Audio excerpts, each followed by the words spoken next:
Ladies and gentlemen, boys and girls, days and dumbs, welcome to Red One, and let me introduce you to today's guest, Kenori. Hi, how you doing, hon? Hello. I'm alright. I'm glad you're alright. Let me just mute the stream. How was your entrance into Red One? I hope the bartender treated you right, gave you your favorite drink and an extra cookie. I've got myself my cookie. I've got some drink left. I've already almost finished it. Anyway, would you like to introduce yourself for everyone? I just took a mouthful of drink. Yeah, so I'm Kenori Kokino. I will be due to be rebranding to Lumia Asta probably like some point next year. Currently adventurous Aardwolf, going to be a harp seal dark mage, and yeah, I just do a variety of content. Mostly tends to be roguelike kind of games. Mm-hmm. I'm Goober. Goober. That's the most important part. I'm Goober. I'm Goober. What are your hobbies? Of Aside from streaming, of course. of course. I mean, a variety of games, watching various stuff, whether that be like just on YouTube or if it's like watching an anime or various other shows. Mm-hmm. I've recently been introduced to Ultraman by a friend, and yeah, started watching that. Started with Maxim on episode 8. Mm-hmm. I mean, yeah, I enjoy commissioning people. That's where a lot of my money ends up. Bad spending habits, I love those. Yeah, unhealthy spending habits, but it's fine. Oh, I'm don't not worry. good yet. I just did the same thing yesterday. I literally bought Magic the Gathering, Lord of the Rings Starter Kit, and Wilds of Elrune bundle box. I was going to wait to buy the new Pokemon DLC. Uh-huh. I had nothing to do one day, so I just bought it. Zero impulse control. Zero impulse control. I am not buying the DLC because like I don't have much time that I spend on my Switch. That's fair. Plus, my bestie already gave me a foot-in, so. Also fair.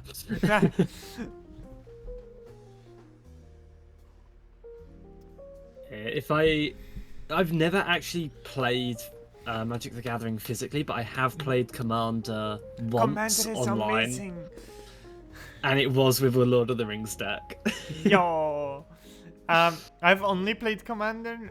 The only normal decks that I've played, like the normal Magic the Gathering, I've played on like Arena a bit before stream, but like I love Commander because it's like every one of your friends is just around a big table and you're just all having fun. Yeah, I came second, and for considering two of the people are really, really experienced in the game, and it was me and another newbie. Coming second's really, really good. Yeah. I remember when I played Commander, it was a big group, right? And I didn't really know what to do or what I was expecting. So basically, it was my first time Commander. And yeah, absolutely no idea what's going on, but you're doing it anyway. yeah, everyone took their decks and they're like, here, Asto, have the strongest deck at the table. And this was not by choice, by the way. They forced that upon me, so that so then they proceeded to almost everyone except for Sophie, just focus on me because their reasoning, I had the strongest deck. My reasoning for being angry and quitting was I don't know how to play the game.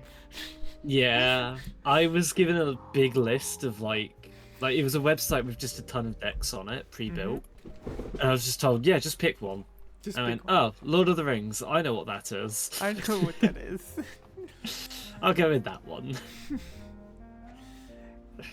God, I played a bit with the Lord of the Rings set on Arena earlier, Mm-hmm. and like I was struggling with Sauron because the AI just decided, yeah, let me just get like a rat deck or goblin deck that's cheap and easy to like chip your damage, and I'm just sitting there with my Sauron deck like I don't even have minions. What the fuck? It was really funny because one of the people just they came last because they couldn't get any fields.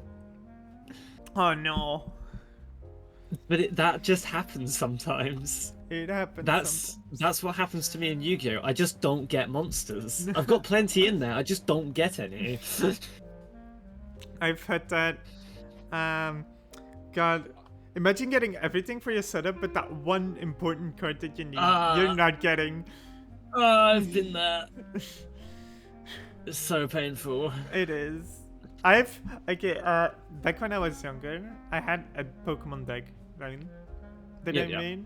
But like my brothers didn't really like playing against me. But once I got playing with them, I had a deck focused around Gallade and Gardevoir. But the Gallade is the important one. I only had one of them. But the moment I had him... So basically what his one attack was, deal 20 times the amount of energy cards on your bench. This is like 10 years ago, this card. This is before Mega Evolution and shit. Yeah, so it was a good card. Yeah, and whenever I started just throwing random energies on my bench, my brothers were like, "No, I don't want to play anymore. You have that card." Yeah, I never actually learned how to play the card game. I just collected them. But also because I had no one to play it with. Everyone always collects them. Nobody plays with them. Yeah, it really is one of those things. No one actually plays with the cards. They just pretty cards go burr. Pretty card go burr. I remember spending almost $200 on a set for the Vulpix. For the Vulpix, I wanted to gift Snuffy a Vulpix, a Lunan Vulpix card, and I was not getting it. And at that point, you just go on eBay and buy it. I should have bought it. No, honestly, I spent more than $200 on this, while it was $20 online.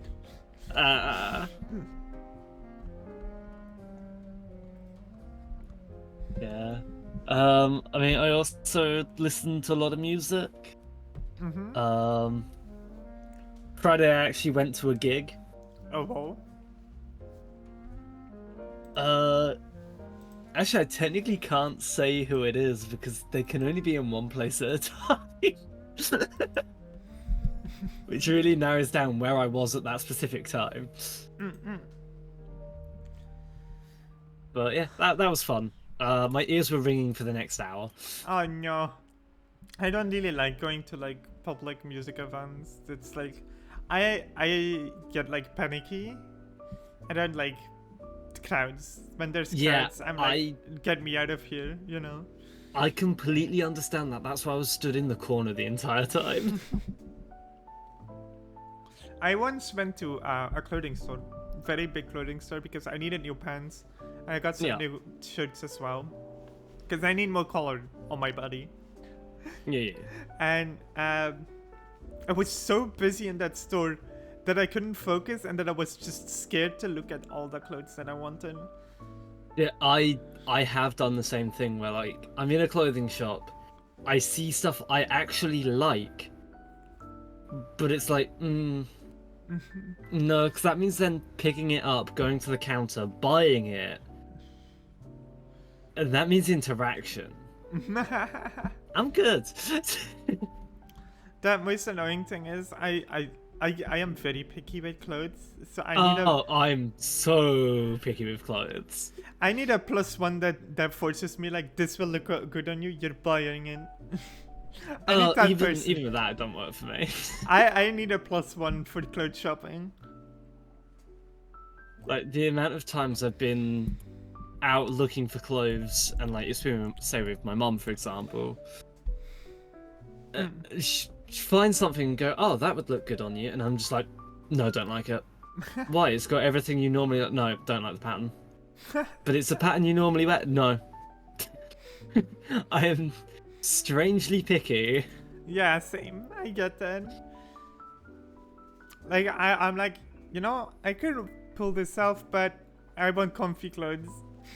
Yeah. The other thing as well is some places just do not have the right sizes. And that's the worst. When you find something you really, really like and you would buy it, just not in your size. The most annoying one is going to a clothes store. You want pants that you can go in fluently, not too big, not too thin. But Yeah. for some reason, they like 90% of their pants is just skinny jeans. And it's just Yeah. like, please just give me normal pants. Also, can stuff actually have pockets, please? I have skirts.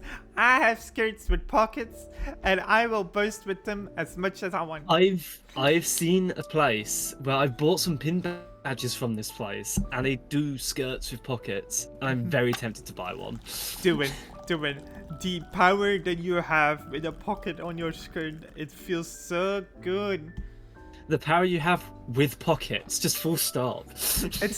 It's like that one scene from Black Widow, right? Where his sister has like the vest with like 6 pockets. She's like, this has pockets. Yeah, it's either got no pockets or pockets that basically don't exist. The pockets are give my actual garbage cans. Just give actual pockets, please.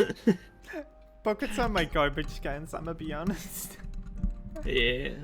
At work, so for price changes, we have to like switch the papers out, right?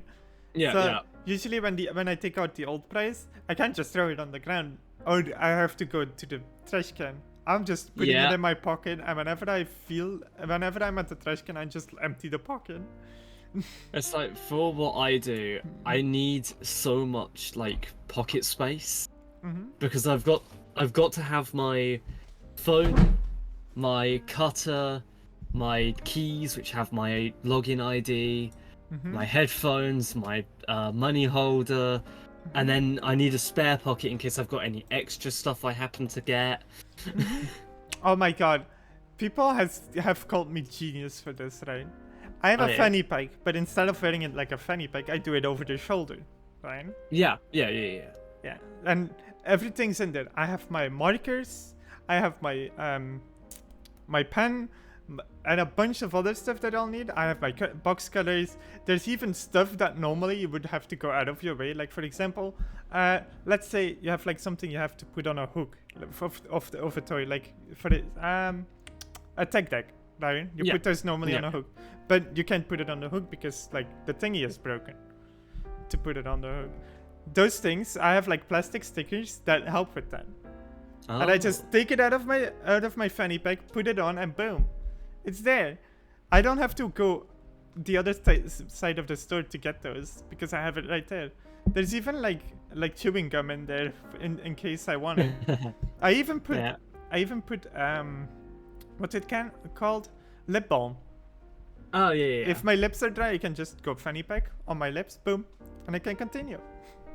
Yeah, I've got a like tube of Mentos that just live in my pocket when I'm at work, just in case. Yeah. God, having everything so close by hand is really handy. And my friend Ludi has been like, "You are a genius." I've got this so it's an attachment that goes on your belt, right? I've technically got 2, but one is in a different form. And it's like a leather strap that can hold a bottle. And for my old job, I used to wear that all the time because I'd be able to just put a 500ml bottle right there, and it's on my hip whenever I want to drink. It's right there. Yeah, it's so useful. I don't have that luxury, but usually, because we only have like 2 scanners to like scan prices to make them. Usually like the clothing people need them a lot, and sometimes at like the seasonal place where like stuff gets changed around the lawn. Yeah, they need it there too, so I have to usually do it manually on the computer. I just place my bottles there, at the computer. Yeah. With what I do, mine's usually like by the till that I'd be serving at. Mm-hmm. But at the same time, it's just if I'm on the other side of the store, I have to go all the way back. I just use that time to like go through the back when nobody's there and just be on my phone for a bit while I walk. Yeah, I've considered doing that before, but I know as soon as I take it out of my pocket, someone is going to enter that area and go, "What are you doing?" What are you doing? I usually do my phone while I'm walking, so at least I have like somewhere that I'm going while I'm doing. Yeah, that's fair. Sometimes I'm a naughty for it, and I just like sit on my phone for 5 minutes in the store. Yeah, I'm too busy in mine for that. So I'm a hard worker though. yeah, I've been told with the morning shifts that I have to do, I have no urgency. I don't seem like I'm in a rush to do anything. Stuff gets done. It's just not done as if the world is on fire. Yeah. I'm starting to like. I have to do that more because sometimes I just stress over it. But having been sick this week because of too much stress, I'm like, you know what? I should dial back a bit. That's the thing. They complained about like how fast I was going after I got back from recovering from being sick. It's like I've been sick. I'm still dying. Back off a bit, please. So Friday I got back to work, but I was still like sick. My head was still hurting like a bitch. My colleague even mentioned like, you look white. Like I was pale. Really, yeah. And I'm like, often it's go, fine. It's fine. It's just a headache. Don't worry about me. I would turn up dead at my work. There's literally the amount of times I've been sat at the tills serving people and I felt myself just sway to either the left or right, and it's like, oh, that's never fun. Just, about to pass out. I'll be fine. God, I have like, because it can be tiring at work, especially with my HRT meds where I get tired in the afternoon. Like usually when I'm home, I take a nap, right? But at work I can't take a nap. So I've tried multiple things. I've tried salt chips, I've tried coffee, I've tried energy drinks. Most of those don't work. Something that I find out works really well, isotonics. Interesting. Isotonics work really well if you're tired. Apparently isotonics give you the energy boost that an energy drink gives you, but also has like chemicals in there that keeps that energy going. Yeah, it's also got more natural vitamins in it as well. Yeah. Usually. And it really helps staying awake because like I am much less tired at work because of the isotonics. Energy drinks just give like a small power boost each time. I mean, with the one that I'm in, they've recently started stocking monsters, and it's like, excellent. Excellent. My addiction. I can stop buying tiny cans of Red Bull. I hate Red Bull. I will refuse to buy Red Bull. It tastes horrible. I don't mind the taste of it, but it's not something I can drink often. I can. Whereas Monster, I could drink a few of those before I start feeling like death. I have I only drink one Monster a day if I do them daily. The most I've had in a day is 2. I tend to avoid having them daily. I don't do them daily, but I really like having a Monster. It's a nice taste. Yeah. Favorite flavor? Lewis Hamilton, the old one. Haven't tried it. It's really delicious. The new one is also really good. Yeah, I've seen the new one, but I've just not tried it at all. My usual go-to is Ultra White. But then that was the first one I tried, so. I usually went before the new one came out. I went for Ultra Paradise, the neon green one. Yeah, sour apple. Yeah, Kind yeah, of yeah. taste, yeah. Yeah, yeah. I love apples. That's fair. I don't have apples that often. I don't have fruit at all often. Yeah, but I'm also talking like just general flavor too. Just it's not frequent. At my store, they have like a new like drink. I think for like the season. It's Chupa Chups sour apple. Ooh, interesting. Yeah, it's really good. But like, if I actually tasted it and thought about it, it just kind of tastes like apple juice. It just kind of tastes like apple juice. I mean, I know the place I'm at, where we've just got all of the Halloween stuff in. I've not had a look at it yet, but because I'm in with an early shift, it means that when I go on my break when I'm next in, I'm going to spend a bit of time to look at everything. And as it's not a closing, it means before I go home, I can actually buy stuff. Yay! So I get to buy unhealthy stuff again. Yippee! Anyway, let's move on to the next question. Are there any hobbies you'd like to pick up?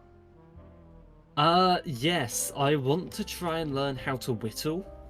A whittle? Explain. So you know like the little wood carvings people do? Yeah. Yeah, it's that. Oh my god, I got a little one here. Sophie gifted it to me back in the day. Now, I really want to learn how to do it. The only issue is I don't have the space to do it. And also, parents have said not in the house, which means I'd have to do it outside. I'm gonna take a picture of the one that Sophie gifted me. Yeah. But, took a picture. I hope I took a picture. Yeah, I would also like to try and learn how to like make plushes and such. Oh my god. I was gonna say that's gonna be a while because I'm terrible with stitching. So. You can also do it with crochet. My mom does it that way. And I would still have to learn how to do that though as well.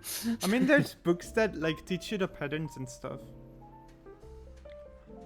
My mom has like a bunch of them, and she like ordered a Pokemon one. I'm sending the picture. Yeah. Is it something like that you meant? Yeah, something like that. Yeah. Yeah, so it's all handmade, just with a knife and a bit of wood. Like the olden days. Yep. Well, it's seen as like a old person's hobby. I mean, it's a cool hobby, honestly. Exactly. And you can make some pretty cool stuff out of it. It's like old-timey 3D printing.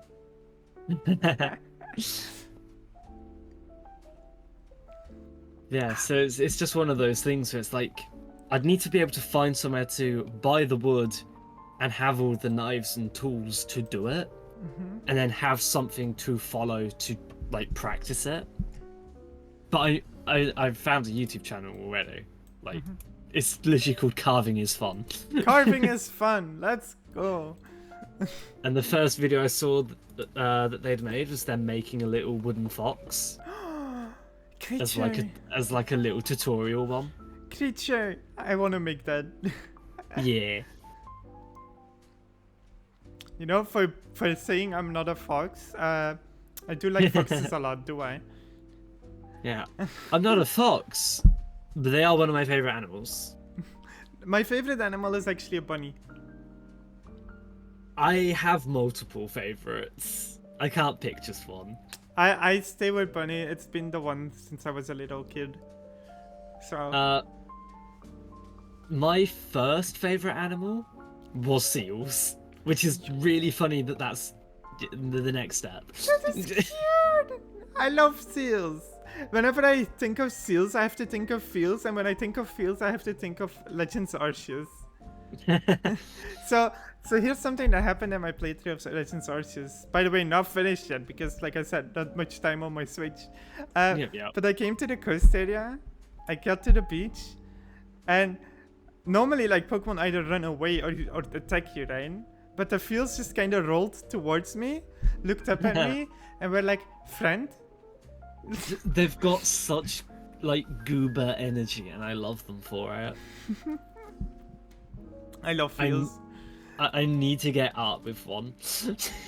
The next thing that I did, it was so funny because there were like three fields around me, and I just did like just threw a Pokeball, a normal Pokeball at them, and they just all three stayed in, and I'm like, oh, they want to be my friend. I always loved that in like the anime because it made it feel like that in the games as well, where it's like you catch them in just a regular Pokeball first try.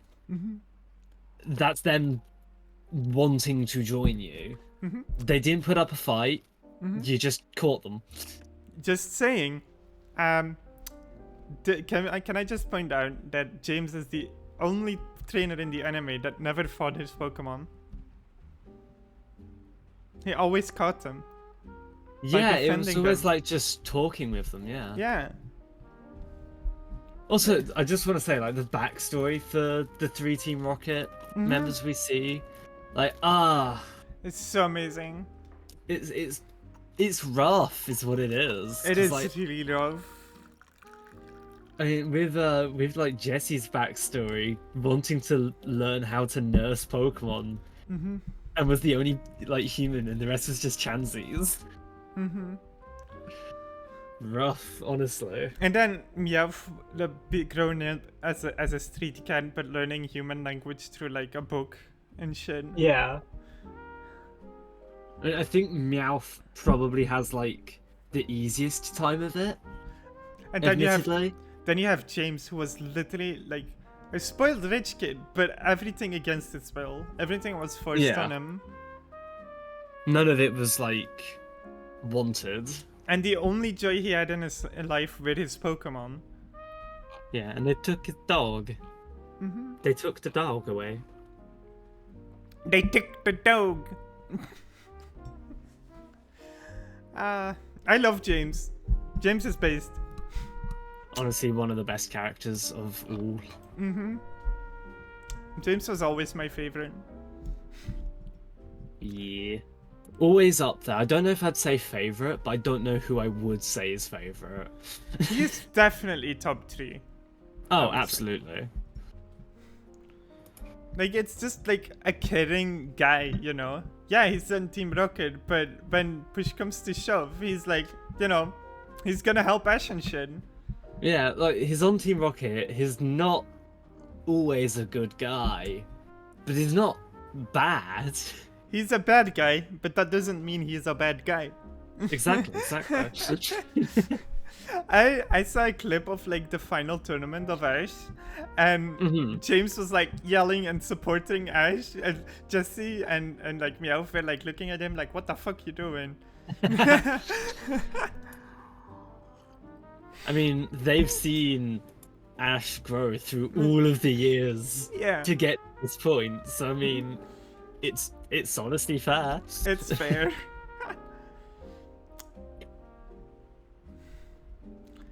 Appa. Hi guys. Anyway, this is a double whammy because you have 2 names. What's the origin of both your names? Okay, so with Kenori Kokino, the character started as a D&D campaign character for a Ruby-inspired campaign. And the naming convention in Ruby is all of the names are related to colours or remind you of a colour. And Keno Kokino started, because obviously it was Keno before Kenori, that started off as like blank red. I believe it's Greek when I was messing around with Google Translate. So obviously it's probably wrong because Google Translate, but that's where that started. And the idea was because of their backstory, there was a lot of blood, but they've got a blank past. They also wore a lot of white and red, so that fit the character theme, and it made the name make sense. And then it became kenori because of obviously gender. Which I believe you might have been one of the people I'd asked about, like, how do you know? Because like when you know. But how do you get to that point of knowing? Like, I remember from being like, I've been like ages, like, you know, when at parties and I had a chance to be like, you know, cross dress, I did. But then when I never had that. and like, this was as a kid. Kid me loved to cross dress, you know? And then when I actually thought about it, I was like, you know, I want to be a girl. If I could like choose my gender and be reborn, exact same life, I'd be a girl. Yeah. It kind of simple with me, but you know, that's how I cracked my own egg. Yeah, mine's kind of long, but also like simple, but also somewhat like not Twitch discussion. Oh. Anyway, moving on to the other name. Yeah, and then Lumia Asta came from Lumia being a Finnish derivative for snow. Because, you know, harp seals, Arctic, makes sense. Yeah. And then Asta is like astrology. And I believe it comes from a Latin word related to astrology. Probably. Because magic tends to have something to do with like astrology and such. Yep. It does. Yeah, in a lot of not even media, but in like spirituality mythology as well. Yeah, spirituality, mythology, and old tales of history. Yeah. And yeah, that's where the names came from. It's a cute name. Thank you. What's the origin of your channel? Like, where did your channel start out? I mean, it started out because I went. Right, so I got my student loan when I was going to uni, and I went, ooh, money. Money. And I knew that, you know, VTubing was a thing, and one of the people I was going into class with was already a VTuber. I only found that out because it was one of the things someone had mentioned at some point, and I went, right, I'm going to talk to this person and ask them how they got into it. Still friends with the person too. Yo, Pog.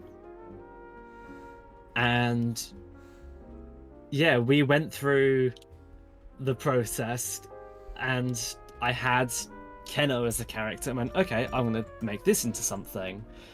Took part of my student loan, found an artist, and there we go. And then I made the channel to start streaming on.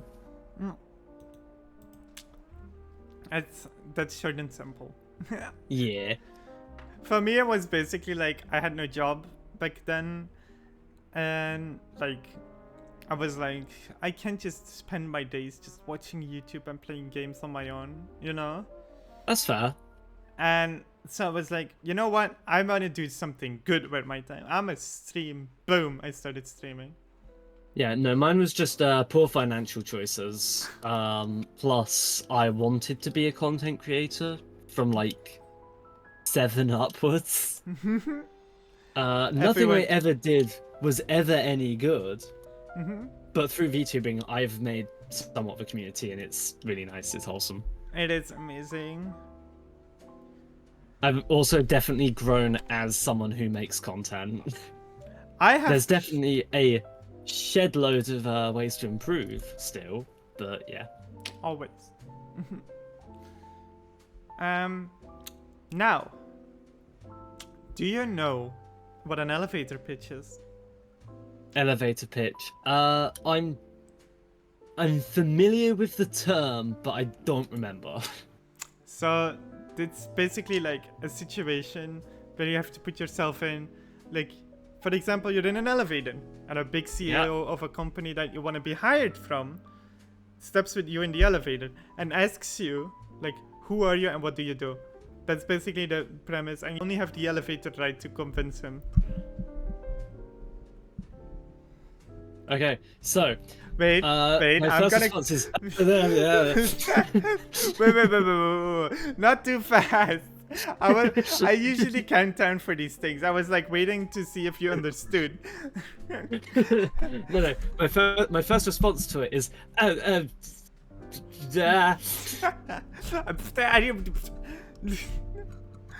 Bottom takes an elevator. CEO like, huh?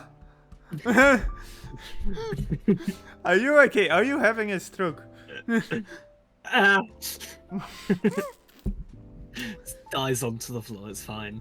It has like foam on the mouth. I know, rabies. Rabies. Okay, ready? 3, 2, 1, God. go! Right, so wait, hang on. What's your brand? Go back. What's your brand? That's the question. I should have said so that.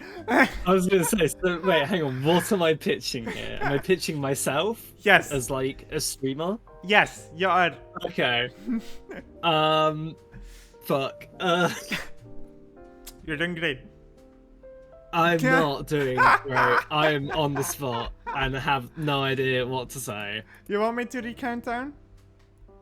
I don't think that. I'm too spontaneous. Okay, breathe, and then I'll recount down, and then you can start. Okay? Oh god, I'm not gonna get anywhere through this. Okay, so the question is, what is your brand? Who are you? 3, 2, 1, go! Okay, so Kenori Kokino, I'm an Aardwolf VTuber. I stream a variety of games and I'm willing to learn new content forms to the point where I'm willing to try and bring hobbies and ideas of hobbies into a stream in the future when I have the space to.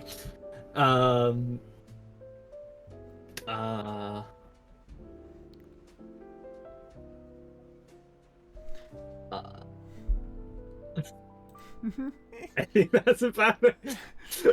You're hired! I'm absolutely not hired. I'm through the window. Run away! Don't worry. Run away! Wanna know what the shortest elevator pitch that I had? Was it an immediate disconnect? No. Damn. Do you know the streamer Lucky Lukoa? Blue-haired wolf puppy. No. Okay, but basically, when I asked them this question, they were like, "I'm puppy." That was their elevator pitch, and honestly, I was dying. I mean, fair. I think again, my biggest issue is like if I'm put on the spot too much with like no idea how to answer, I do freeze and just kind of go, the words, yes. Allow me to make verbal diarrhea and hope for the best. Honestly, the reason that this is a question, this is something I've never said. The reason this is a question, I've once had this question on me, and I did not know what an elevator pitch was. I had to explain myself what I was of a streamer. This was before I rebranded into momstos, into my phone that I now am. So like, I once had this, and I'm like, wow, okay, this is a hard question. What the fuck? Yeah, no, it is a really, really hard question. I mean, I understand what the point of the question is. It is, what is your selling points? But at the same time, it's like, how do I answer that? I'm gonna be honest, I would not be able to answer that properly. Yeah, not in a good manner. Like, if there was the time to, like, mentally prepare beforehand, I could come up with a very fair answer. Yeah. But the point of an elevator pitch, there is no time to prepare. Just go. No. Yeah, just have to go. Next, I have some streaming questions for you. First question: why do you stream? I stream to entertain. Mm-hmm. Partially to entertain myself and also to entertain others. Mm-hmm. A big part of it for me is to be a distraction for people. So if they've got a lot of like shit going on, Mm-hmm. I'm happy to be there as even as just a distraction from whatever's going on in their life at the moment. Mm-hmm. It's a safe space. Safe space streamer. Yo, let's go. Yeah, it's a safe space. It can get a bit hectic at times, Mm-hmm. but it's not as like a grr anger. It's more so as a woo chaos, if anything. Oh, and me being annoyed on stream, that's nothing new. God, I remember me being annoyed in a game. I was so ashamed of it, I stopped stream. Ah. I've grown past that. To I give don't think I've ever truly been annoyed. Like, there's been times where it's been like, and I'll complain about it. Mm-hmm. But I've never been truly like annoyed on a stream. I think the worst time would have been when I was doing it might have been a Christmas. I think it was the Christmas celebration last year. Mm-hmm. We were doing a Jackbox Party Pack game on stream, and someone came in and just started drawing penises. Oh no. So it's like, right, well, they've ruined it for everyone, so we're gonna do something else.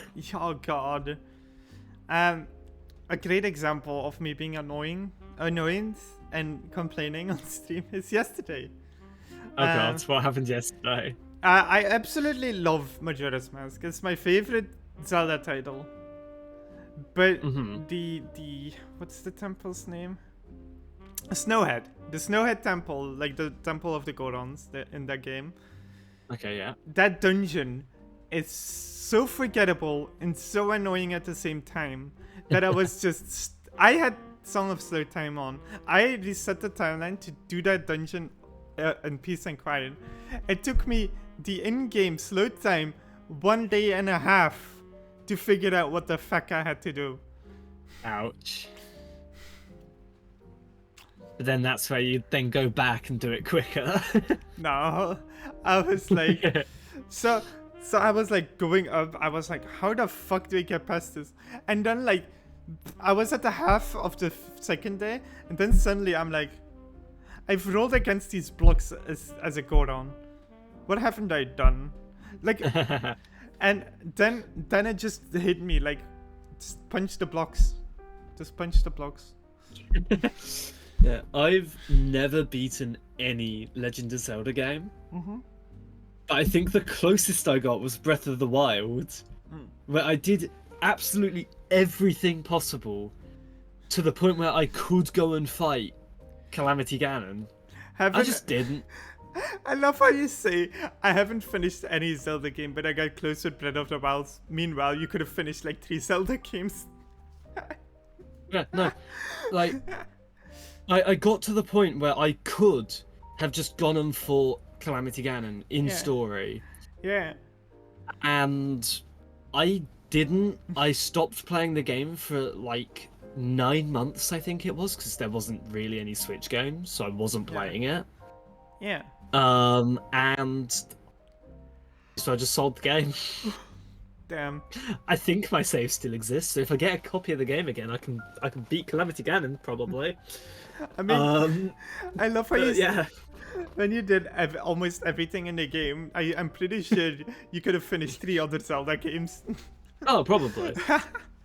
Because the thing I've played quite a few. Because I've played Spirit Tracks, Phantom Hourglass, Triforce Heroes. I want to try those.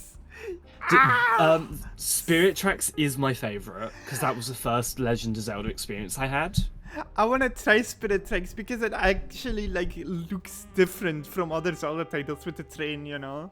The thing which I hated about it was the fucking water. It's always water temples.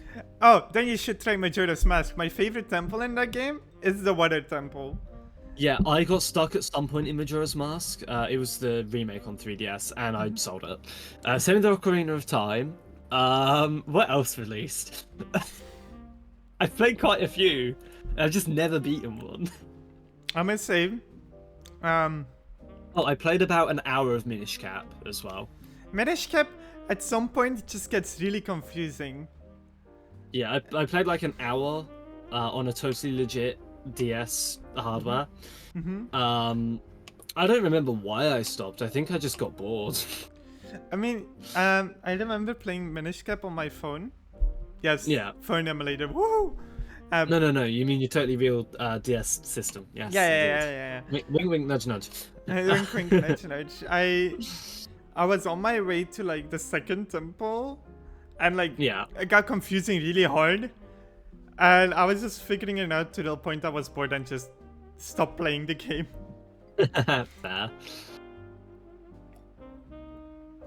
But anyway. Oh, yeah, right. I've also played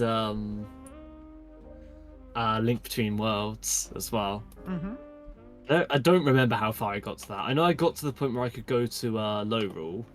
I have not played that one.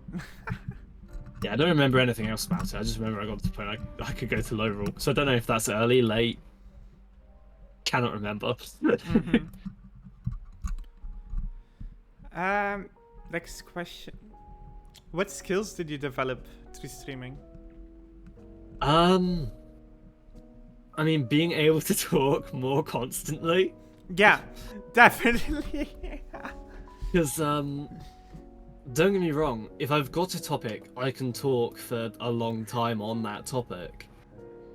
But if I don't, silence. I got a story about that. Oh, yeah? Yeah, this was my first year of streaming. My first year of streaming kind of was non-existent in terms of content creator because I never was active on Twitter. I didn't put myself out there. It was just Twitch, right? Yeah. But I was streaming One Piece Pirate Warriors 4 when it came out, right? And my mod at the time, who is still my mod, literally my oldest subscriber, came in, hasn't seen much of One Piece, hasn't even seen the series, right? Yeah.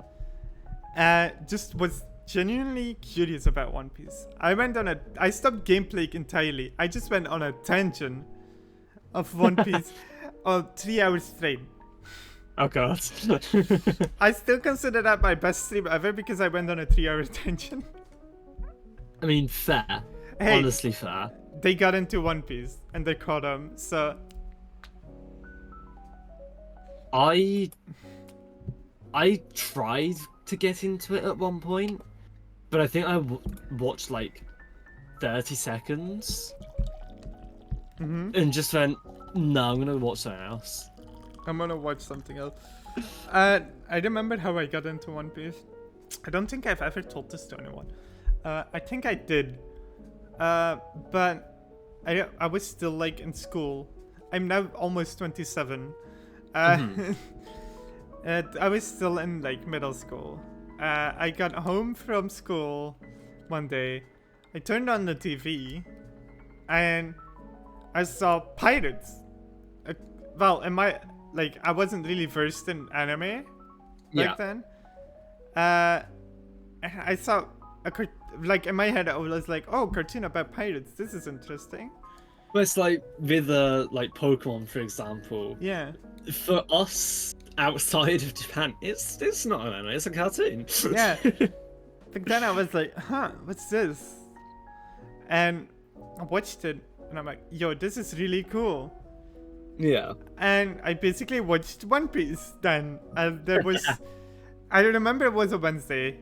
Wednesdays over here is like half a day of school and then go home. And there was a One Piece marathon that day. I just watched the entire marathon, the entire afternoon. Fair. I mean, I know that I'd learned a little bit about Dragon Ball through like there was a thing which my brother would go to, and I'd be dragged along. And then after we got back, I never had control of what was on TV. It was always my brother or parents. And what ended up happening was sometimes it would be one of the channels and it just happened to have Dragon Ball on. Mm-hmm. My brother wasn't watching it, but it was whatever followed on from what he had on. Mm-hmm. So I just caught parts of DBZ Kai.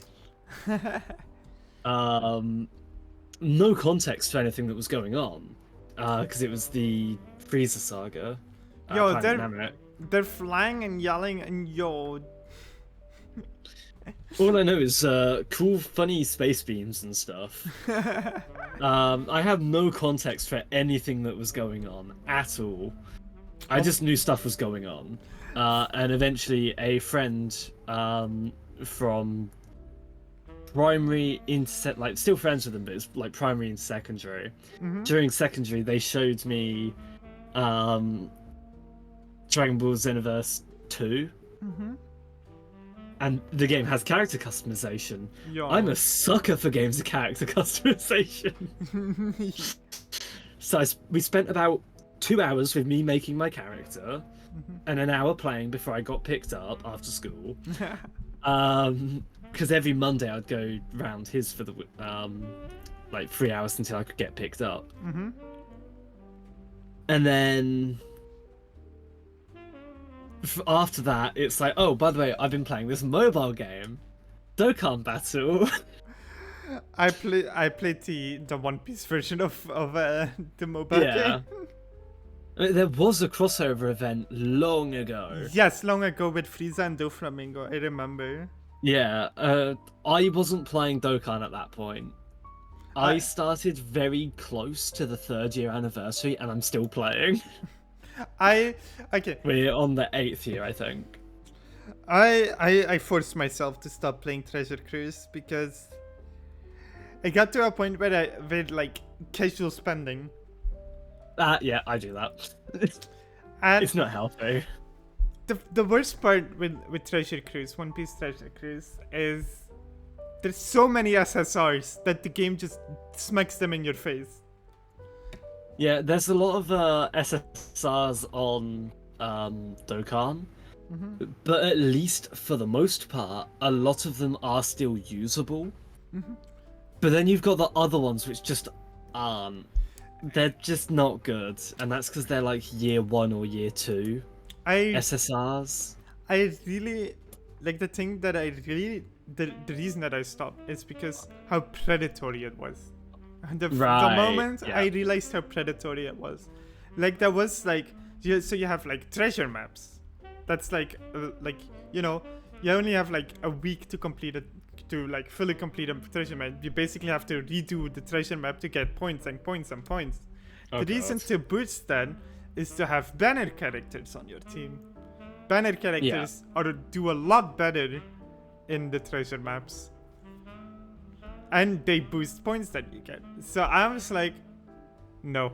My friend got me back for the time into Treasure Cruise, and I just casually spent for those treasure maps to get the characters.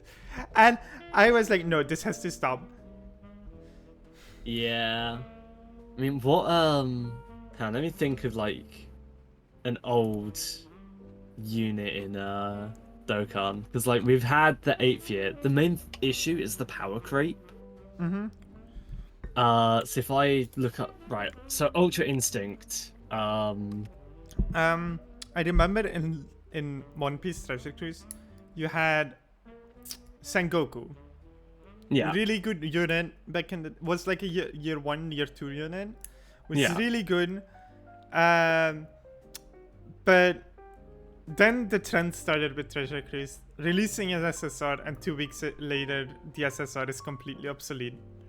Pain. Like I remember there was a unit, Luffy Law, because of the Dressrosa event, right? And that was like super overpowered unit. I remember people like constantly talking about how OP it was. And then suddenly there were raid bosses that came out that were just like had just status effects on themselves that completely countered the SSR that came out 2 weeks ago. Bruh. That unfortunately does sound like a thing that happens too frequently.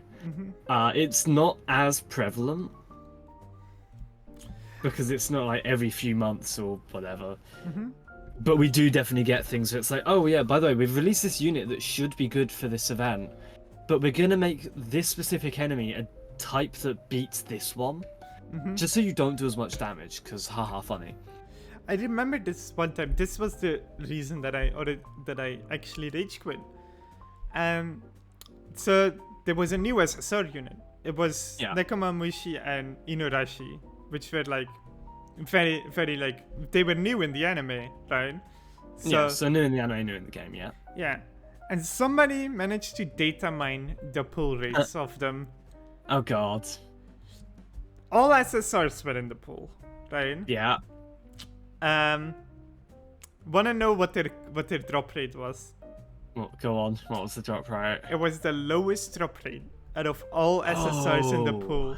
The new unit, who was quote unquote boosted, had the lowest drop rate. I mean, that sounds like a lawsuit waiting to happen to me. The moment I saw that video on YouTube, I was like, I'm quitting this game. Honestly fair though. I didn't want to go for the unit, but the fact that I got this information was like, no.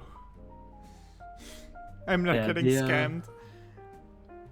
So when this unit came out, and it came out global 15th of May 2018. Realm of Gods category key +3, so the charge bar's up by 3. HP attack and defense plus 150%. Or int color type key +3, HP attack and defense plus 50%. Which before the 150% leaders, it was 120% leaders. Now we're at a point of like this is the latest unit to release on JP. Tournament participants or siblings bond category, key +3, and HP attack and defense plus 170%, plus an additional HP attack and defense plus 30% for characters who also belong to the Representatives of Universe 7 or Joined Forces category. So it's up to 200%. Bruh. That's overloading. Like it's just power creep.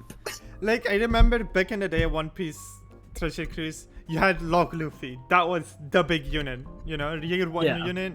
It was simple. After hitting 3 perfects, right, you have 6 units, and if after hitting 3 perfects, your attack gets increased by ×3. If you had double Log Luffy, that was ×6, right? So you would go weaker characters into the strongest, right?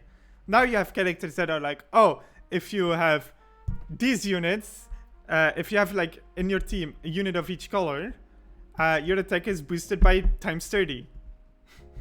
Yeah. For example, and it's like, so you have a rainbow unit, so you can make any team, and it deals more damage than back in the day where it was a skill-based damage boost.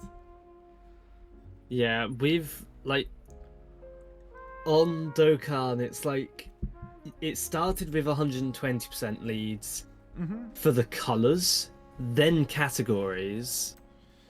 And that was a really nice big change because it's like, okay, I don't have to just run the same color team. I can run a category, say like Super Saiyans, and it's just people that have gone Super Saiyan or can go Super Saiyan. Because at one point they introduced transformations. Great, that's fine. Then they introduced I think they're called active skills. Where at a certain point when you hit a condition, you can just use an active skill and it'll do a bucket load of damage. Yeah. Some of them, the condition is like, once 6 turns pass, you can use it. Others are, once 6 turns pass and your health is less than 59%, you can use it. Damn. Yeah. I'm currently looking up, like, so this is the Luffy I was talking about. It wasn't 3 perfects. It was actually more specific. This was the ability when he was captain, right? Yeah. Now I'm gonna scroll all the way down to a newer Luffy to see how overloaded they are, right? Yeah. So boosts attack of all characters by 4 times following a chain of good, great, perfect. Let's see. It's simple, right? Just a damage boost. Yeah, it's just boost the attack.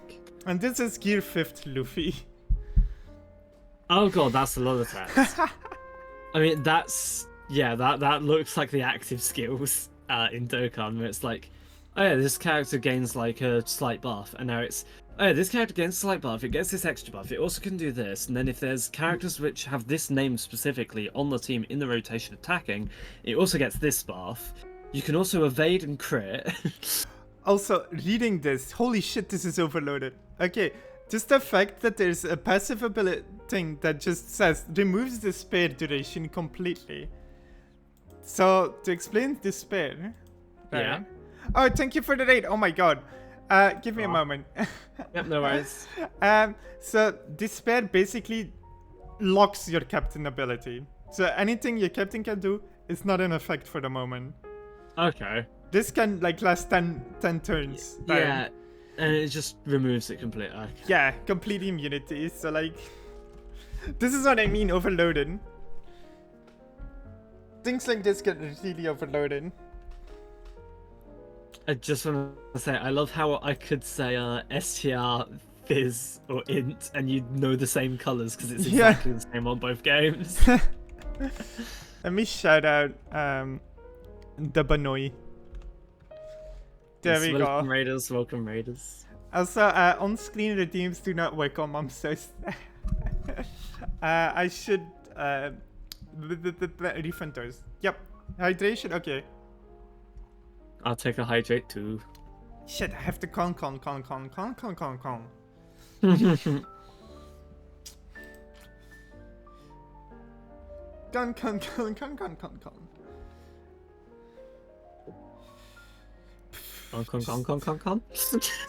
Just looking at this, right? It's just like, damn, this is overloaded as heck. Yeah, no, it's just like, oh, by the way, wall of text now, thanks. That's the other thing. It's not like it's not beginner friendly at all. Because half of it is like, what's that even mean though? Yeah. And like the fact that these get thrown at you, these are both of them were SSRs, by the way. They just get thrown into your face like it's nothing, you know? Yeah. But okay. Enough about gacha gaming. Yeah, enough about terrible spending habits. I mean, it'll come up in topic again, but you know. Describe your community for me. Relatively quiet, but it's generally just like often really chill vibes. What I've been told is a lot of people like to just lurk in my stream and just listen to me. Aww. Which is really sweet. A lot of people would like to listen, and like some people do use me talking as a sleeping aid. Aw, that's so sweet. Which, you know, it means one of two things. Either my voice is good enough that it's able to help soothe and relax people, or I'm boring as shit. That is funny. It could be one or the other. One or the other. I think it's soothing. Definitely soothing. I like to hope it's soothing. Thank you for the follows, by the way. If given the chance to be a full-time streamer, would you? Honestly, yes, I think I would. Because I would be able to then take what I've gained from, like, obviously learning how to and all of the I say all of the ins and outs, but more of the ins and outs. I'd be able to get myself like my own space to stream from, rather than just, you know, my bedroom, which is tiny. I'm literally sat underneath my bed at the moment. Aww. Like, there is zero space in this room. I live alone, and you know, my bed is just behind me. Yeah, mine is directly above me. My head can touch it if I sit up straight. Damn. Yeah, I do not have space. I If I could physically stand in the middle of my room and put my arms out, like facing the door, put my arms out, I reckon my hands would touch both walls, if not be very close to. Oh my god, that's such a small room. It is not a big room. I know. It's great. When I was like first year of university, biggest room I've ever been in, honestly. The ceiling was 16 foot. Mm-hmm. No room needs a 16-foot ceiling. Damn. But it's because it was an old factory that's been converted into dormitories for the uni. Mm-hmm. And I just had the biggest room, tallest ceiling, and biggest space. Yo. Which was great because I bought my VR headset while I was in uni on my computer that couldn't run VR. It's fine. It was a Quest, so I was able to at least still play it. Yeah. But yeah, it was fun. You're fun. Nah. If you weren't allowed to stream anymore, what form of content creation would you make?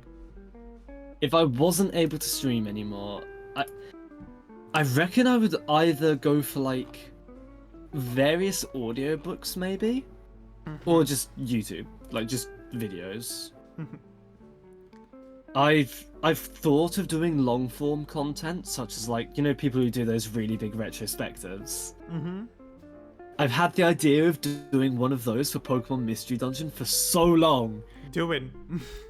I really should. But I have no editing software and no idea how to edit, so it wouldn't be the quality I would want from it. Time to learn editing. Yeah, which then means making other content to edit it to then eventually make this big project. Could be fun. Yeah, that's the thing. I reckon it would be fun, and I'd also learn a lot more about Mystery Dungeon as a whole. Mm-hmm. But yeah, no, PMD is like the game ever. Okay. What are some tips that you would give to newer streamers? I definitely suggest if someone's in your chat talking, interact and don't just sit there silent. Yeah. I would never recommend just sitting in silence for a stream, even if you're talking to nobody, like you've actually got no one there. Mm-hmm.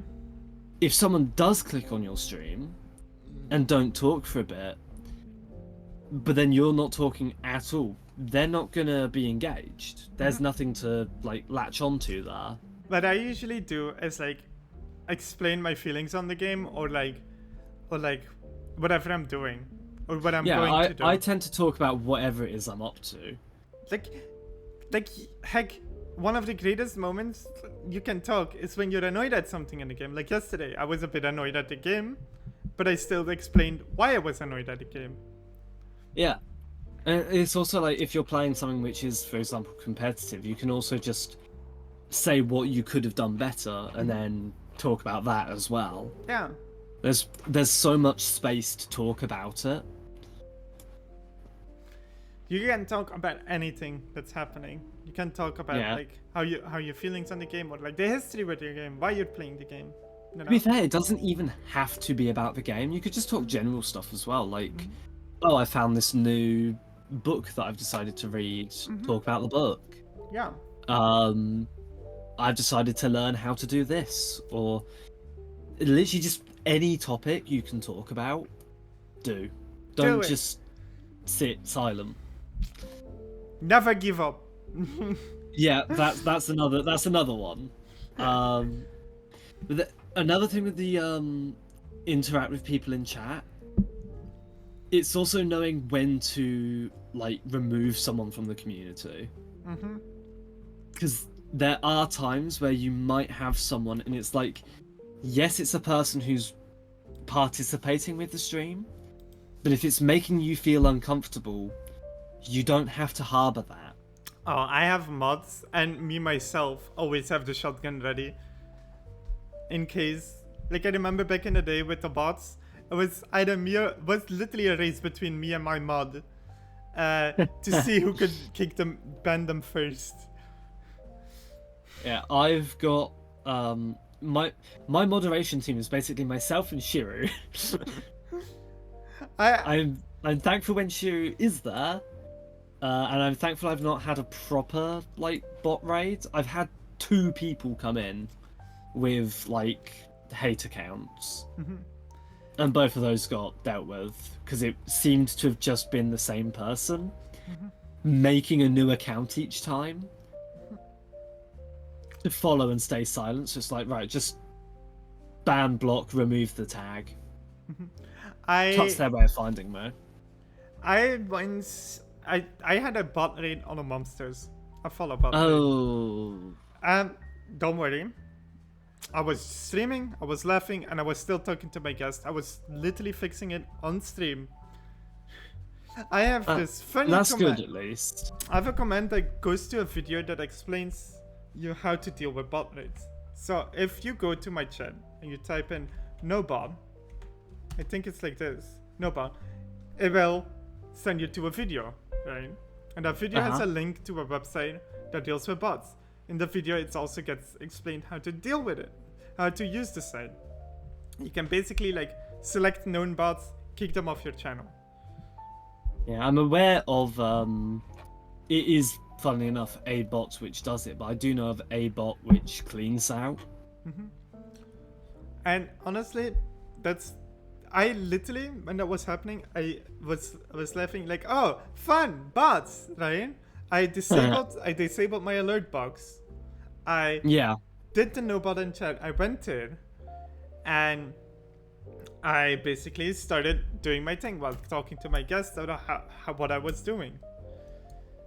And I fixed it on stream, and then we just continued like normal. That stream is legit up on YouTube. I have no shame in it. Like, the person that made that video, I used to watch them a lot. They stopped streaming now. But whenever they got hate rated, they just laughed. They laughed it off. Like, they treated the hate raid like it was them trying to break him. And he, I mean, that is the right response, though. He just laughed and said, "You think this is gonna end the stream? You think this is gonna break me? You're wrong." Yeah, I mean, that's the thing. You can't let it get to you, because otherwise you're letting them win. You just gotta, like, as hard as it can be, you've got to just kind of put up with it, because it's something you can get rid of. I do promote watching the video and be prepared for it, because the moment you're gonna be thankful that you have that information. I was thankful I knew that information back then, because otherwise I would have just been panicking, because if you don't know how to deal with them, you don't know, basically. Yeah. Again, I do at least know the don't let it get to you. And I have seen people, like, obviously talk about tips as to what to do. And because of the type of hate people they were, I knew just get rid of the tag that was most likely causing them to say stuff. After I did that, there wasn't another one, so... As much as I hate it, I don't have LGBT tags, because I know that summons them. Yeah, it was the transgender tag which I removed, because I presume that's why they came through. It's a shame, but unfortunately it is at what it is. I mean, my stuff is all in my bio. You can literally scroll down in my bio and you'll see transgender further mom. Boom. Yeah. I'm just thinking, it's like, if some people do search looking for new people based on the tags, and that's why I had it there. It was especially relevant during the time of that one game's release when like the Oh yes, that one game. Yeah, yeah, when yeah, like yeah. two fandoms went at each other's throat, and then LGBT haters just decided, you know what, this is a perfect time to infiltrate both communities. Yep. And that's the thing that's so sad about that incident. The actual people that wanted to bully LGBT people infiltrated both communities and started putting oil on fires. Yep. It was not a good time. I lost my mind. I had a breakdown over it because I realized what was happening, but people were too up in their like rage and anger to like That, understand what was happening. yeah, thankfully I was lucky enough to basically just avoid it pretty much entirely. I'd see people talking about it, but I'd just move on. There's a lot of great people that got assassinated through that. Yeah. The saddest casualty that I honestly that's the one that actually broke me. People causing Pikumi to graduate. Was it though? Because from obviously this could be them like quelling the fire, but it seems like that might have been planned for a while.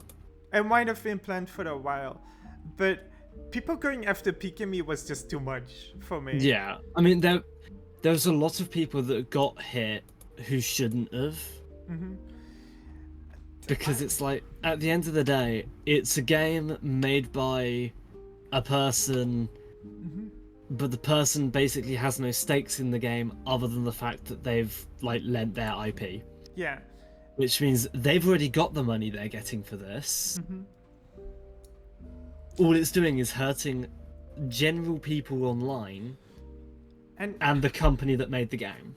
I just find it sad that people went after Pikami because Pikami was an inspiration to a lot of like bilingual VTubers. Because I watched some of her streams where she was saying something in either English or Japanese, and she immediately repeated it in the other language. That is honestly one of the most inspiring things someone can do with multiple language audiences. You know? Yeah. Anyway, moving on.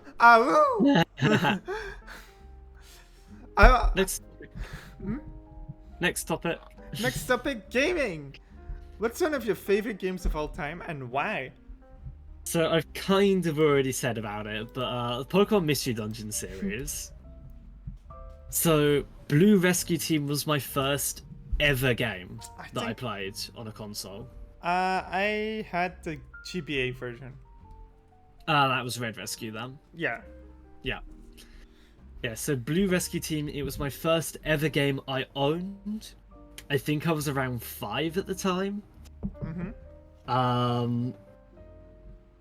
I didn't ever beat Blue Rescue Team until after I'd beaten Time. Because I owned Time. Which is Explorers of Time. Then I went back and beat Blue Rescue Team. Then I went... What it was when I was younger, there's points in the games where you've got to just do missions. There isn't actually a story. You've just got to play the game to get the next bit of story. Yeah. As a kid, I didn't understand that. I was like, okay, I've done the story, but what's next? Just continue playing. Story will come. Yeah. And then I played through Pokemon Mystery Dungeon Explorers of Sky. I've also played through the bad one we don't talk about. I've only played Red Rescue Team. I have played all of them, and every single one of them, except for the remake on the Switch, has made me cry. I wanted one of the Gen 4 ones. I really wanted one of the Explorers ones. Yeah, but my mom didn't want to buy it. You're an adult now. You have adult money.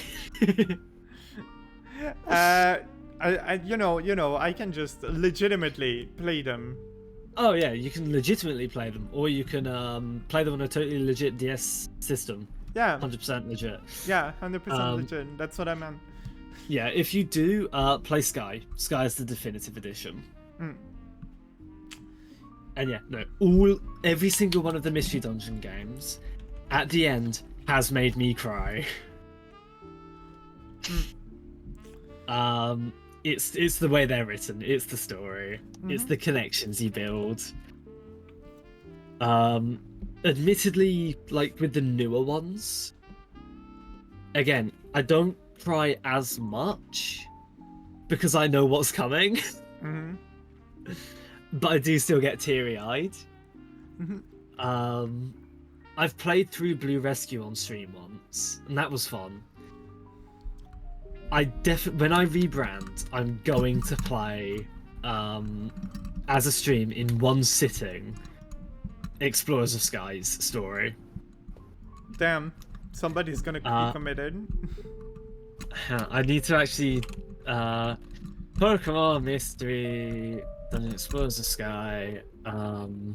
Playtime. Yeah, playtime. How long? Oh yeah, I can do that in a day. 23.5 hours in length. 24-hour stream, let's go! 24-hour stream, no sleep, let's go! That would kill me. Zero breaks, just go. I've tried that twice. I've only done 12 hours. The furthest I've gotten was 19. Yeah, I cut off at 12 because I tend to start at 2 p.m. And then finish at 2 a.m. I got at 19 and I was like, no. That's fair. I reckon I could, but I'd need to prepare for it a few days in advance. You know, buy like 1,000 cans of energy drink and isotonics. Buy all the things to give me the energy that I need. Yeah. Yeah, so it might not be a like a one stream, at least like a one consistent stream, but it would be like done very short together. I wonder what the speed run is for the game. Glitchless? I have to look it up now. Glitchless or with glitches? Glitchless. Let's go speedrun. Speedrun.com.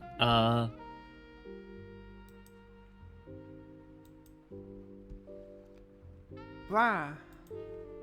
Okay, so any percent no wonder mail. 5 hours 24 minutes 14 seconds. Wait, what? Any percent, because like there's the post campaign. Yeah. No wonder mail, which the wonder mail is like if you die in a dungeon, you can support someone, or you can wonder mail into someone else's dungeon to get extra stuff. Yeah. And yeah, the number one is 5 hours 24 minutes. Doesn't have like a doesn't have a glitchless tag. Talking about speedruns, there are speedruns for the Wii demo for Ocarina of Time. I'm not surprised. People have cracked the code and people have actually beaten Ocarina of Time in 10 minutes. I wonder what the I say that I know that it's like less than a second probably on a game. I was gonna say I wonder what the shortest ever speedrun on a game is. It's gonna be less than a second. There's definitely games which just have a press the button to win. I mean, doesn't Ocarina of Time have like a glitch that gets you to the Great Deku Tree and then another glitch that gets you out of the Great Deku Tree into the Ganondorf boss fight? I'm not sure, but searching up Ocarina of Time speedrun, 3 minutes 50 seconds. Yeah, exactly. Yeah. As a glitchless one with all main quests, 3 hours 35 minutes. That's just one stream. Bruh, Yeah, that's funny. that is really funny. That's the thing. I could never speedrun, Me neither. I can't handle that stress. but at the same time, my god, it looks like so much fun. Except for when it gets to the really tedious stuff. Like right now with Majora's Mask, I try to optimize my streams with the things I know to do everything as fast as possible. Yeah. Like first stream, I stayed in Clocktown the entire stream. I did the first day. I did the second day where you're young Link, but I did a lot of things in Clocktown itself instead to get like a bunch of masks and stuff. Prepared for like the eventual cafe quest line, which literally spends the entire 3 days, but I did half of it because I can prepare then to get like the masks for like when I eventually do it myself. Mask gathering stream. Yes. The second stream I did was the forest was Woodfall, the entirety of Woodfall that I needed. And last stream I did the entirety of the Snowhead Temple. Yeah. Next stream I'm probably gonna do Epona and the Great Bay. I don't know if I'll do the temple or not, but we'll see. And then Ikana Canyon is gonna be my favorite since that is my favorite region in the entire game. Yeah, I wouldn't know it too well because I've not beaten it. I don't even remember how far I got. I love Majora's Mask. My first exposure to it was an emulator on my first laptop. Yeah. So I played a lot of emulators because, like, you know, it was like a Windows XP laptop. Yeah. So I couldn't play a lot of newer games on it.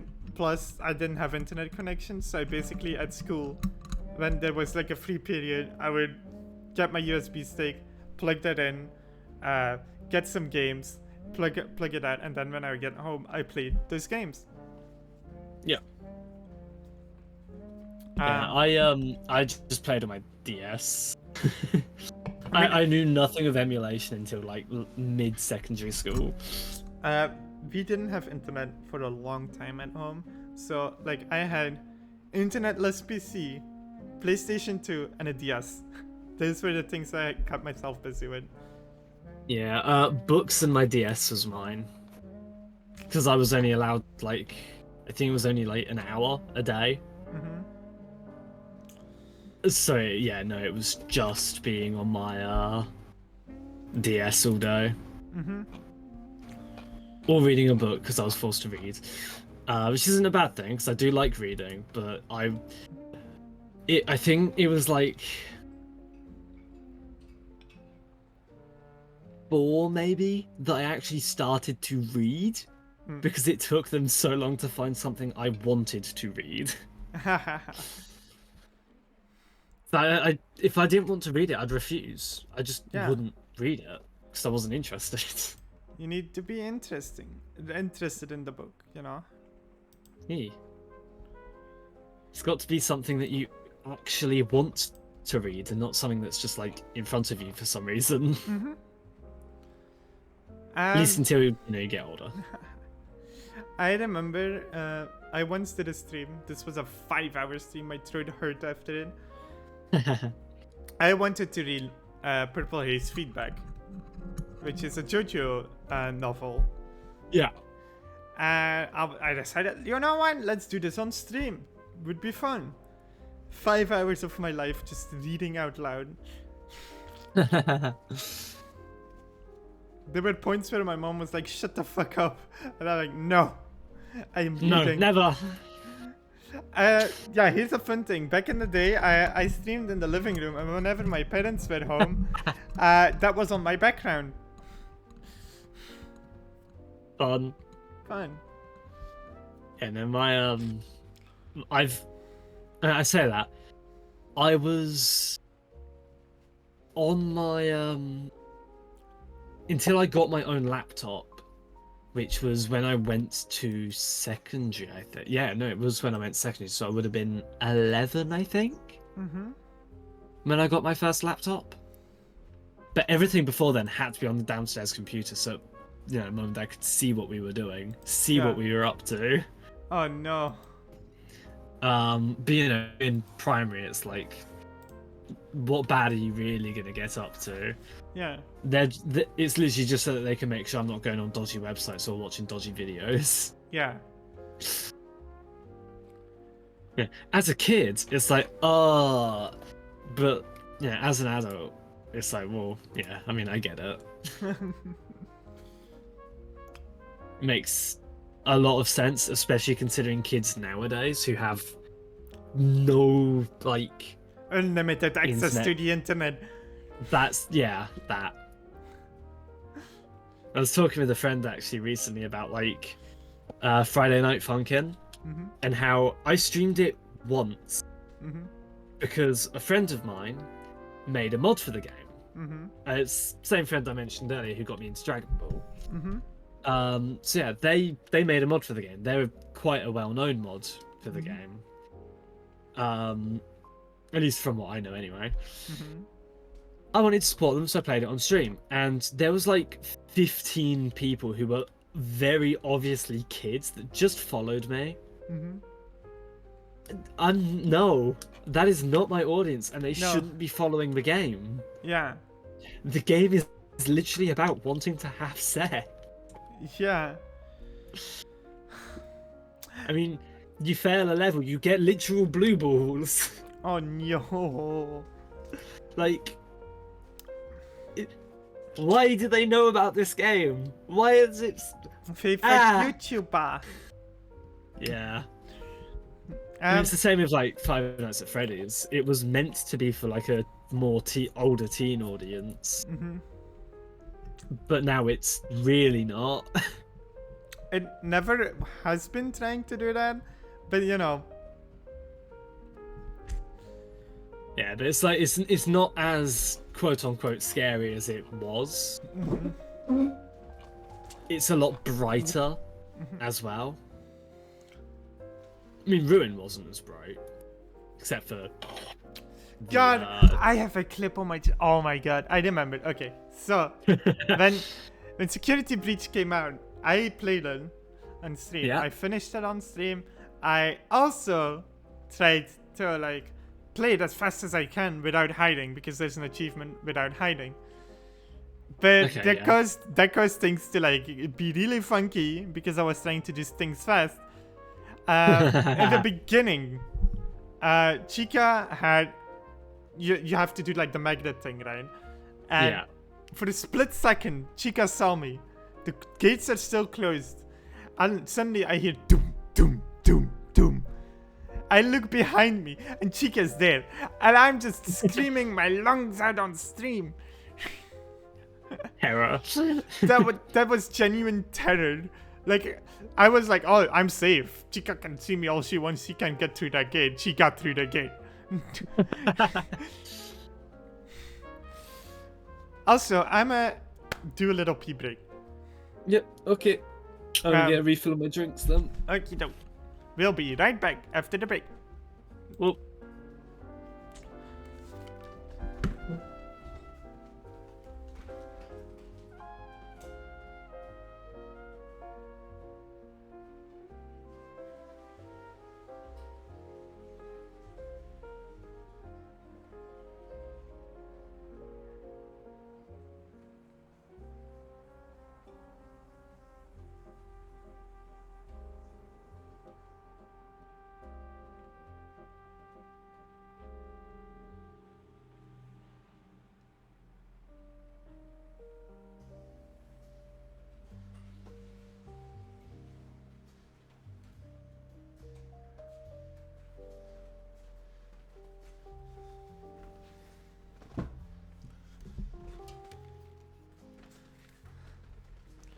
Pa pa pa.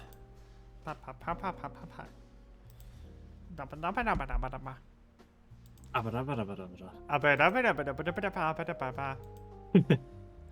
Hi, welcome again. We're the break is over.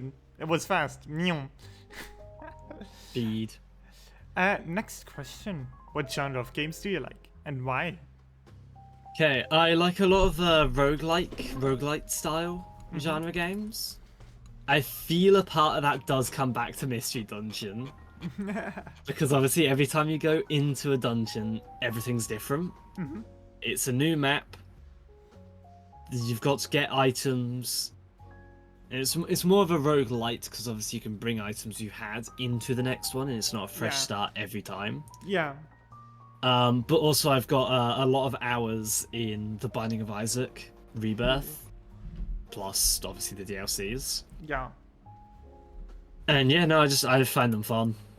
It's a fun challenge, but once you know what's going on, it's more manageable. Yeah. And yeah, no, that's what I like. I like being able to learn what's good in a game. Because obviously it's like, say I'm playing Isaac, I find an item, I have no idea what that is. Yeah. You pick it up, you try it out, and then you know what it is, what it does, how it works. Yeah. And you know whether to or not to take it in the future. I have, talking about like optimal builds, I have this weird obsession with not going with the group, right? Yeah.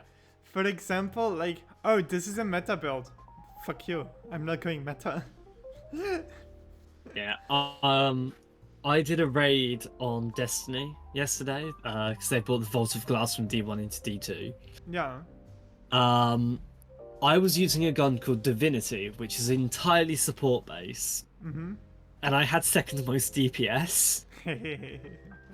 I don't know how I managed it, nor does anyone in the group, but it was fun, and I got to gloat that I did a lot of damage. Yeah.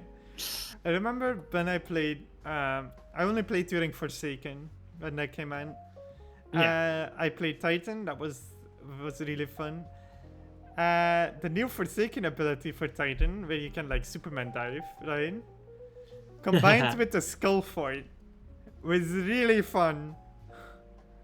Yeah, you know what? I'm presuming you've played Smash. Yeah, Smash Brothers, yeah. Yeah. So you know the Warlock Punch from Ganon? Yeah. Yeah, Titans can now do that on Arc.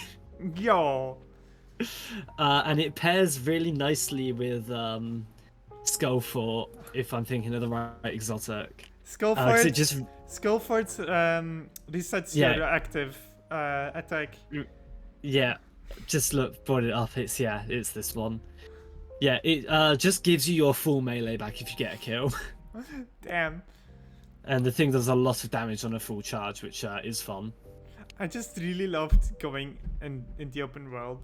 Just going up and then just smashing down with the skull fort. And then just doing it again and again and again. It really made you feel like you're just pummeling some dudes. Yeah, I up until the last season of Beyond Light, I think it was. Yeah, it would have been. Last season of Beyond Light, I was playing a solo warlock the entire time. Once I got Forsaken, that was it. I was set on Well of Radiance. I wouldn't change it for anything. I was happy with that. God. And then in the last season, I experimented with the other stuff because it's there. And they buffed it. Wanna know something funny? So I knew from friends that all the stuff from Forsaken has mostly been vaulted, right? Yeah. Unfortunately, yes. And like in my store we had Forsaken. And Yeah. I'm like to my colleague who was also a gamer, like, should we sell this? Because, you know, people can't do shit with this. And then I went to my regional manager and was like, boss, we should not sell this. This is a problem. This is like not available anymore, actually, in the game.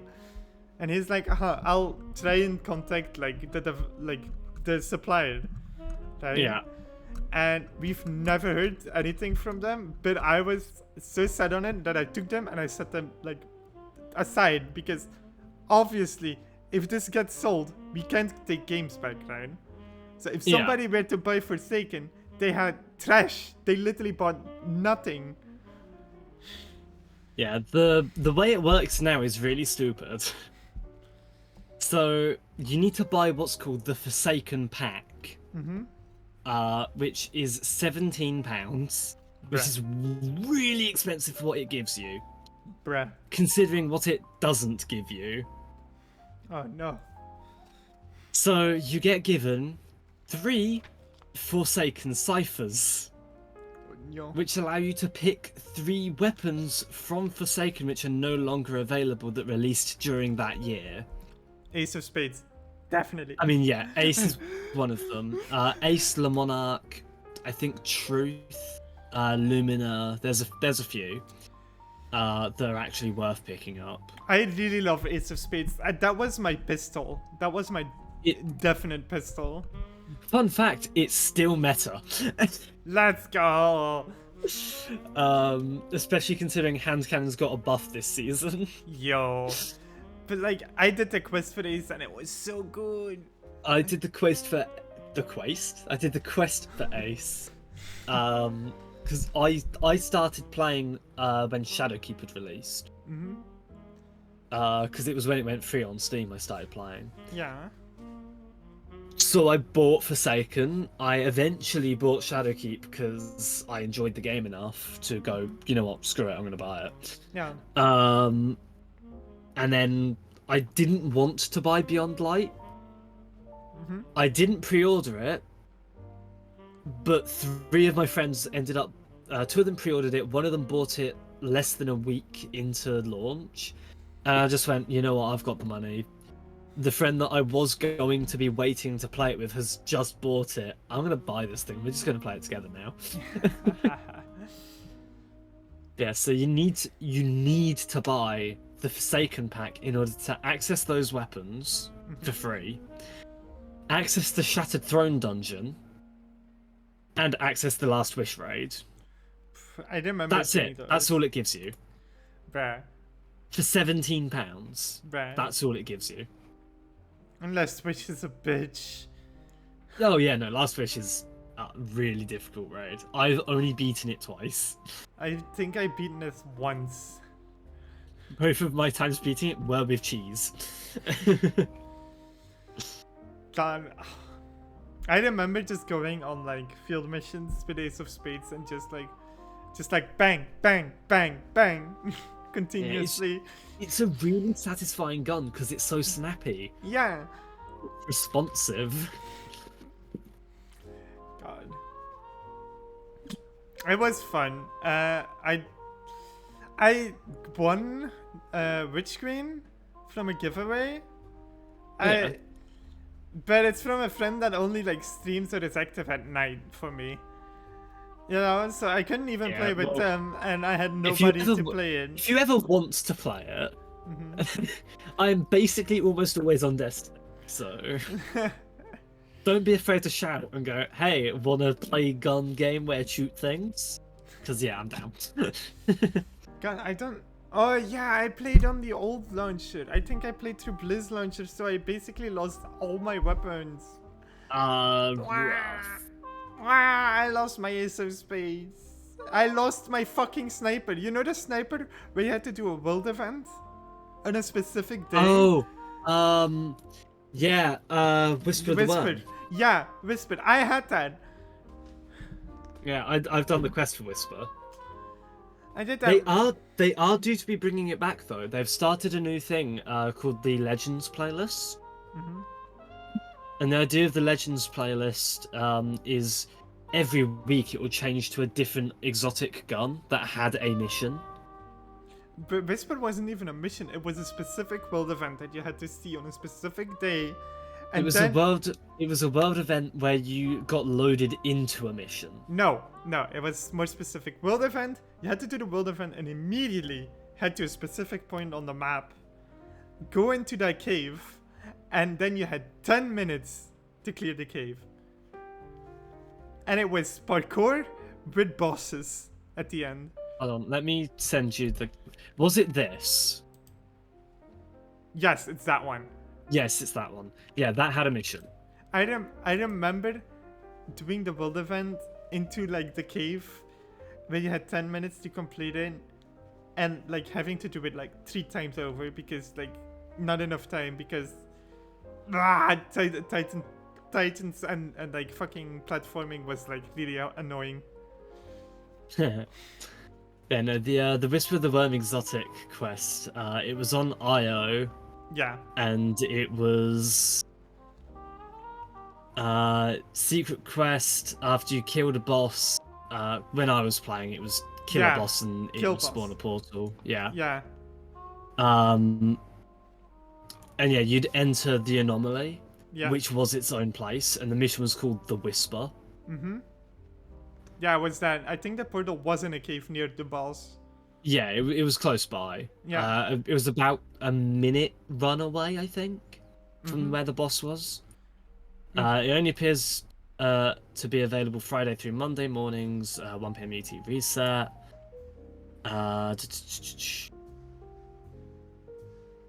Yeah, it loaded you into a mission called The Whisper, Yeah. which was that mission, that activity. Yeah. So they could easily bring it back as its own mission. Mm-hmm. Anyway, moving on. What's a childhood game you'd like to replay? I'm guessing Mystery Dungeon? I was gonna say, would you like to take a guess? Yeah, it is. I'm always happy to replay Mystery Dungeon. I do also want to get back into playing Minecraft more, because that was the other game I spent most of my time on. Mm-hmm. Because I would play I would get home from school, play Minecraft until like usually around 10 o'clock, go to sleep, wake up next day, play Minecraft after school, and then on the weekends it would be I'd wake up at 11, get out of bed, play all day. And obviously once it's like, yeah, okay, we're gonna stop actually checking if you're going to sleep on time. Yeah, no, I'd be up until God knows when. And yeah, no, I played way too much just general minigame. I was never one for general survival. It had to be mini games Yeah. or modded. I liked creative the most because I did not have the attention span to go to get resources to build something I wanted. I wanted to build it, and I wanted to build it now. That's fair. I didn't like survival because of I have to go and get everything, and then once I've done it, there's nothing else to do. And I'm not a big fan of creative because I can't be asked to build stuff. Like, that was never my game. Like, I wouldn't... Honestly, yeah, no, I just never build stuff. When I would have to make a house, it would not look like an actual house. Dirt. Not even dirt. One of them just looked like a present at one point. I just lived in the gift box, as people called it.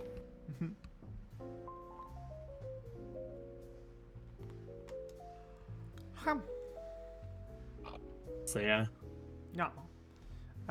Definitely want to play more modded, and definitely have the idea of having what's it called? I want to do Pixelmon again. Because I did try at one point getting a server set up with Pixelmon. I invited a bunch of people, only about 3 of them ever joined. And it died within like the first week. But the server wasn't ready when I launched it. I only launched it when I did because people were asking me, is it done yet? Is it done yet? Is it done yet? Every other day. Yeah, I've noticed a lot of like Minecraft servers like die within like the first month. Yeah. I was gonna say, it's the kind of thing where you'd need to have like an actual committed team. And also to have enough people that would want to play. Because a bunch of the people that I did invite to play, one of them would have played actively, but they didn't because they were being scouted at the time. Aww. They didn't end up getting scouted, but if they did, they would have had to drop the series. So that's why they didn't ever join, just Damn. because they didn't want to have to drop it. But maybe one day there'll be another Pixelmon server thingy happen. Someday. Maybe with a big asterisk, because like I genuinely don't know if I'd be able to get the numbers of people to play it and actually exist on it. Next question. The ultimate game from your favorite franchise would be, and with franchise I mean book series, TV series, game series, anything that you can think of. I mean, I'm actually going to jump to mainline Pokemon this time. Mm-hmm. I would love a game that actually lets you play through all regions and Me doesn't too. lock out content. Me too. I've wanting this for years. Yeah. It's the kind of thing they could have done long ago. Like with the 3DS, it was possible, but it would have been hard to get everything in, I reckon. But they could have done it on the Switch as a sprite-based game. Yeah. And honestly, the sprite work in the old Pokemon games was really good. I wouldn't mind them going back to it. Just give us a game where you can go through Gen 1 and 5. They Actually, have all the sprites. reminds me, something with the DLC has actually kind of hinted towards more Gen 5 stuff. Yeah. And that's purely based on the fact that the island in the first part of the DLC is an island that's really close to Unova. Hi. Wait, Like, Paldea is not close. Shouldn't be close to Unova since it's supposed to be Spain. Paldea isn't, but Kitakami Island is not in Paldea. Where is it? It's some island really far away that's close to Unova. Nice. I mean, You go on a school trip abroad to this place. Obviously, Unova is next since we just had Gen 4 remakes. Yeah, but they could also skip a gen. No, don't skip Gen 4, 5. I don't want them to, but I also wouldn't mind. Like, right, so Pokemon Legends Arceus, right? Mm-hmm. That released, honestly, it's a good game. I like it. It's also the hardest game in the Pokemon series. It is quite hard. But what I'm interested in seeing is where could they take this idea next? Because the creation gods. People have really been wanting Celebi. Pokemon Legends Celebi for some reason. That's the thing. How would it work? What's there? Mm-hmm. You can play with the time travel again, yeah.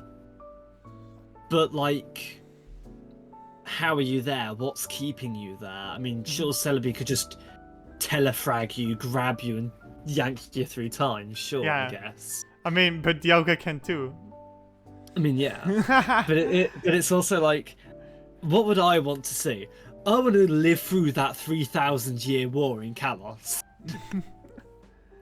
I want to be there when AZ launches the ultimate weapon and kills almost all life. I want to see that. I wanna fucking die. Hell yeah! But it's like, what other games Honestly- have lore? Honestly, that would In the past. actually be a dark actual ending to a Pokemon game. Like, It yeah, would be. like yeah, you get transported back in time to Kalos. Yippee! Game ends. Yippee! Pokemon War! Game ends. Pokemon War. Oh, it's like that one meme, where the guy's looking up in the dark, like, oh shit. But no, it's like, what else could they do? What other regions have like background lore? Because Kanto doesn't. Kanto does. It doesn't have a history. I mean, there's, Johto can. since you have the movie and stuff as well for Celebi. I was gonna say, you've got Celebi, you've got the Beast, which are all actually based on cats, which I find funny. Oh, you have the burnt tower. Like the burnt tower could be Yeah, like exactly. You've got the complete. Burnt Tower with the 3 beasts.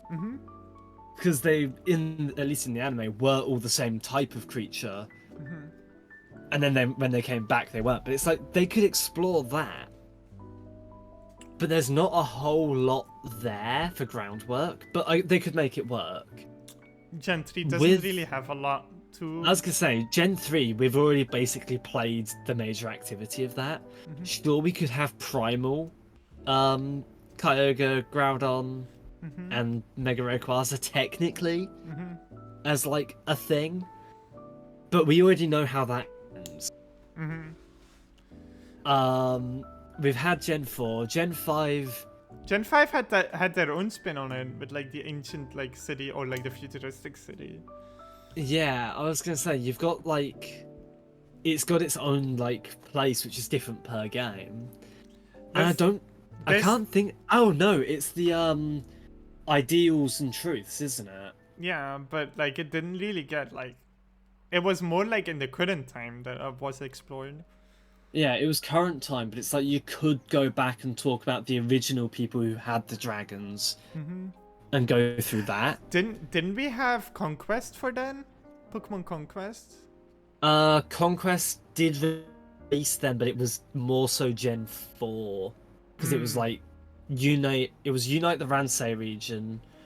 The map itself was Arceus, and once you united everything, you got to catch Arceus. I really want another Pokemon Conquest, by the way. That's another one I'd love to play again and have a remake of. Especially considering, you know, Fairy type exists now. Gen 6 was Hawaii, right? Yeah. No, Gen 6 was Kalos. 6 was Kalos, which is France, which was the 3000 Year War. Gen 6... Gen 7's Kalos, not Kalos. Gen 7 is the Hawaii region. Yeah, I can't remember the name of it. Why can't I remember the name of it? Because it's forgettable. Why is it's going to annoy me. What's it called?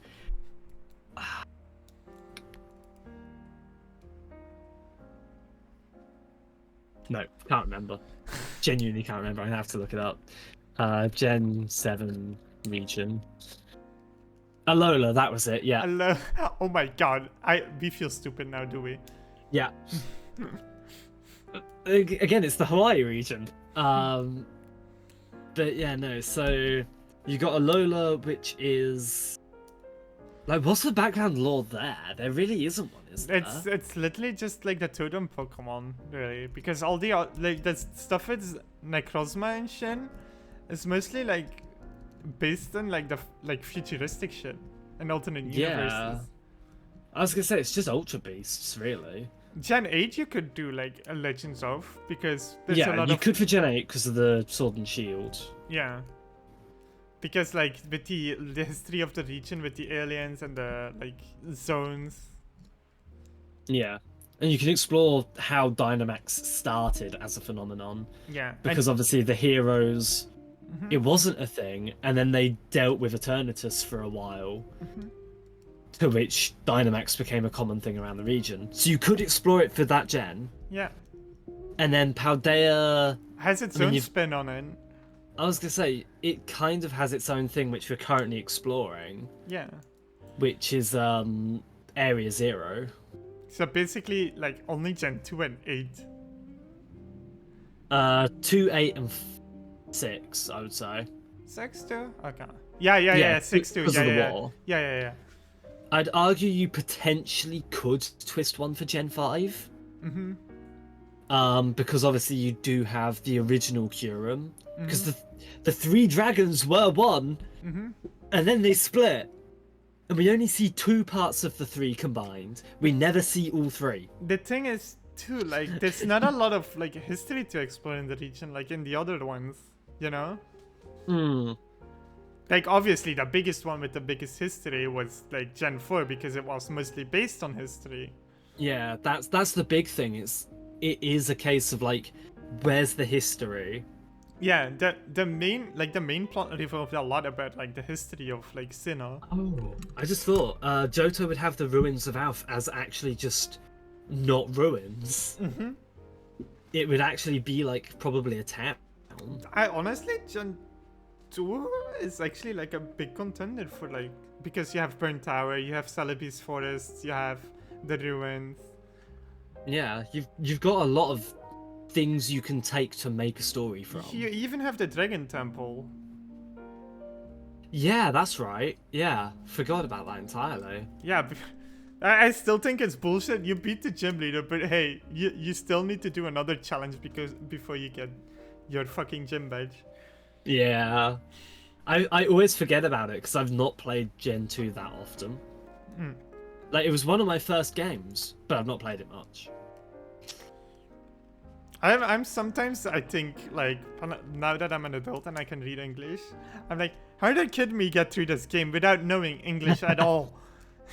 Dude, I honestly, going from one of the modern games, like newer ones, I think even like Gen 5 is like where this started.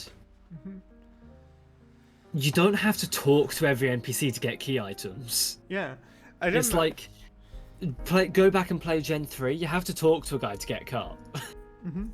You have to actually find the fucker. Or Gen 4, but like going through to the last gym, you have to do to the lakes. But if you don't know English, good luck knowing where to go. Yeah.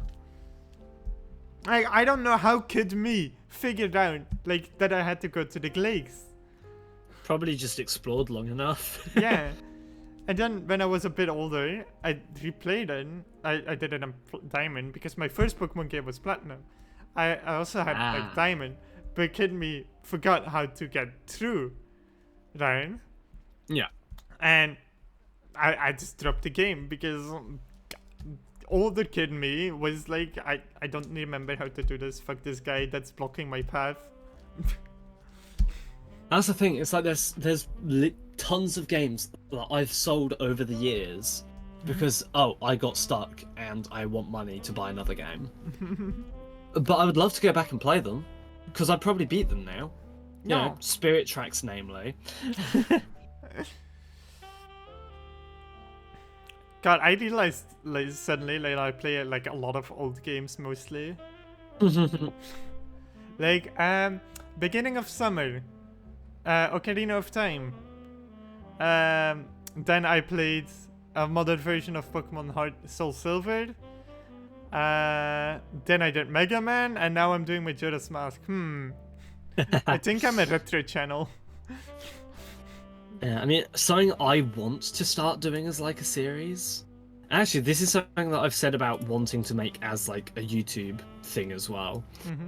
Is I do want to start doing like Pokemon content, a lot more Pokemon content, including stuff like Nuzlocks and Soul Links and such. Yeah. More so Soul Links and versus and such, because I find the competitive or co-op aspect a lot of fun.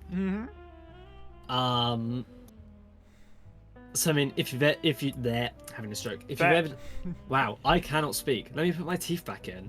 Okay. If you would ever be interested, there we go. That wasn't hard to say, was it?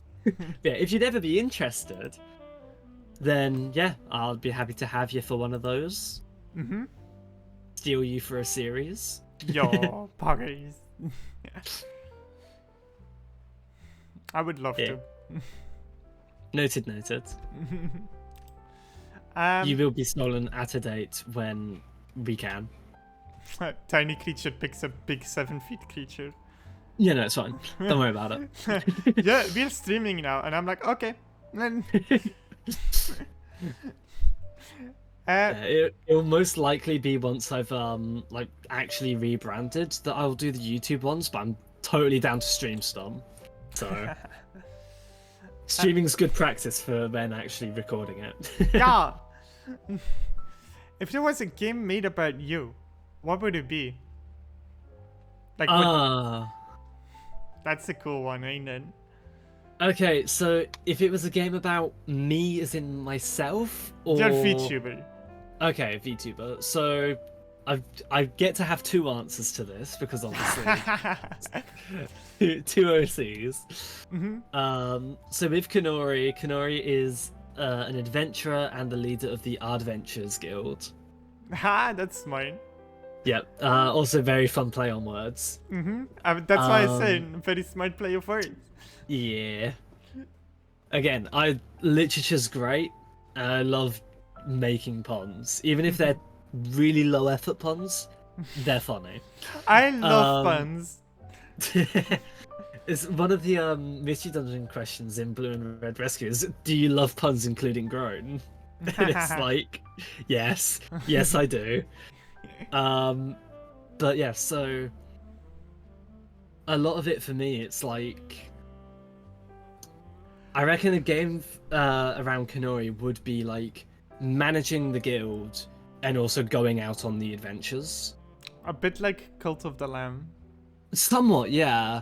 It'd somewhat be like, I think in my head it'd somewhat be a combination of Mystery Dungeon Explorers and Cut of the Lamb, probably combined. Yeah. Because obviously in Explorers you serve under the guild. Whereas with this, it'd be like, no, you're the guild leader and you get to say where people are going off to, and then you go on a mission. Yeah. And you can choose who you're taking. That'd be lovely. Whereas a game about Lumia is a lot harder of a question, because the lore that I've got for Lumia is really enjoy studying dark magic because it's interesting and funnier than regular magic. Got exiled because you're not supposed to study dark magic. It is forbidden for a reason. Why the hell are you studying this? Studies it anyway. Haha, funny chaos magic. Yeah. Oh, also, do you want to know why Lumia is a mage? Why? A seal's home is known as a lair. Ha! Haha. Yeah. I love puns. Again, it is really, really low. Like, again, it's low effort puns, but it also makes a lot of sense when you know that. That is funny. Yeah. Yeah, so I don't know what a Lumia game would be like. It would probably just be messing around with chaos. I'm thinking, there's this one game where you like make potions and shit. A bit like that maybe. Maybe, but more so for like spells. Yeah. And you do that, and then you go questing in like a dungeon or something. Yeah, I'm just. Because still an adventurer. What if it's like you need to like practice spells, but you need like ingredients for it. So you have to go out in the world, but some things block your path, so you need to learn a new spell. Yeah, something like that. Yeah. I love being creative. Learn a new spell, such as Chaos Explosion. Oh, there's a boulder in my way. I need to learn a spell that booms the boulder. Ah, yes, Chaos Explosion. There's a snake in my boot. What do we do? Confetti! Become spaghetti confetti. God. What does it mean? I don't know. The snake is just now, confetti. Yeah, that's thought. Next, some for fun questions. Blah, blah, blah. You get 1 million euros, dollars, pounds, whatever. What do you do with it? Spend it. Spend. Oh, Yeah, wow. No, it would most likely go towards. Actually, you know what? The first thing I would probably need, like, if I was gonna be responsible with the money, which I'm not. Let's be honest. I'm irresponsible with money. Spent the 1 million on gacha. If I was to be responsible with the money, it would be put most of it in the bank, buy a new space to move into, so that I've actually got space. Yeah. And then because I've put a lot of it into the bank, that would then build interest. So go as long as possible, still working to get money, and live off of that, and avoiding tapping into what I've got from the million. Because as that gains interest, eventually you won't need to work anymore, as long as you don't spend it all in one place. Yeah. Because that's one of the things with like if you do ever win the lottery and you win big on the lottery, say like Euro Millions, put all of it in the bank, keep working for like half a year, and you're pretty much set for life because your bank would give you enough interest. But anyway, I'm not responsible with money, so I would 100% spend it on commissions. There would definitely be me buying I would buy an upgrade to my machine, so like better computer, better monitor, keyboard, mouse, etc. I'd definitely get a Stream Deck, because that thing would be so handy. I'd definitely indulge in like I'd definitely travel. I think I'd definitely go to like Japan, explore a few places. Live abroad maybe for a bit. And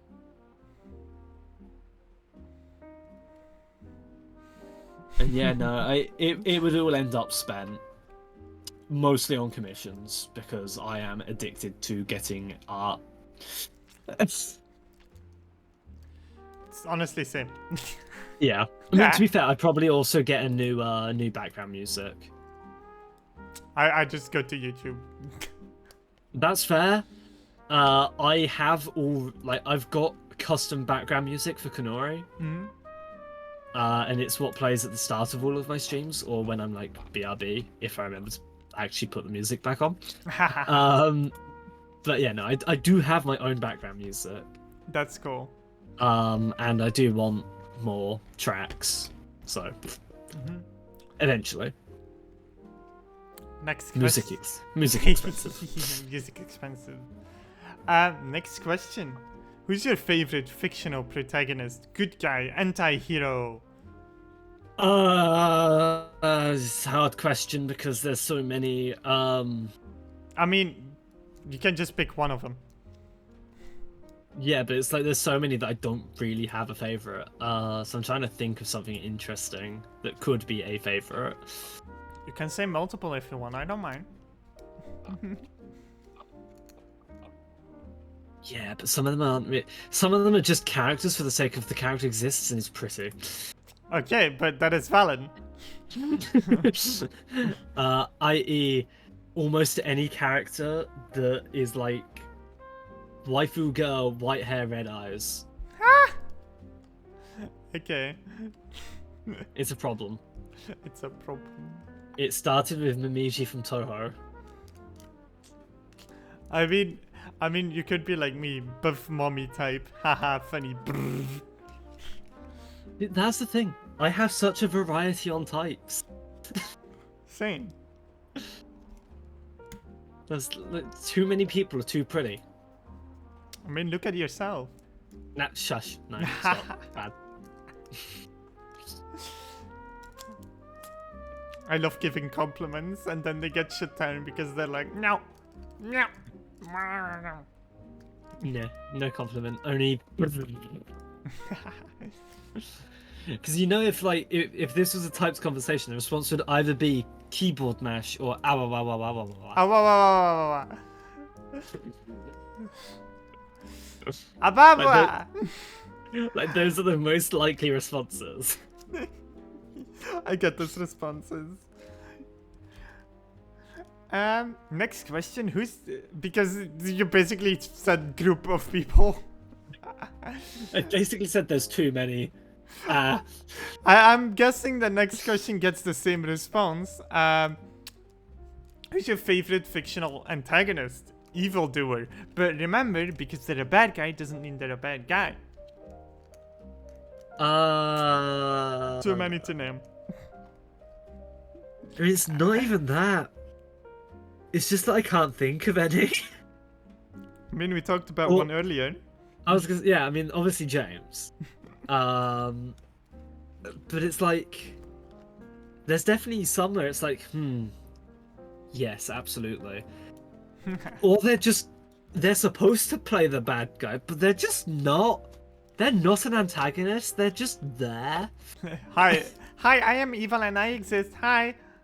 I mean, take for example, Gabriel Dropouts, Satania. Mm-hmm. They're supposed to be the villain, the antagonist of the series. They are not. It's a slice of life. Mm-hmm. And they're so bad at what they do. That reminds me of that one anime with like the demon that has to kill a magical girl, but she ends up getting trained by the magical girl. Yes. I know the one you're on about. And she's Demon like, Next Door, I think. yeah, it's that one because Yeah. she's like very anxious and like socially awkward.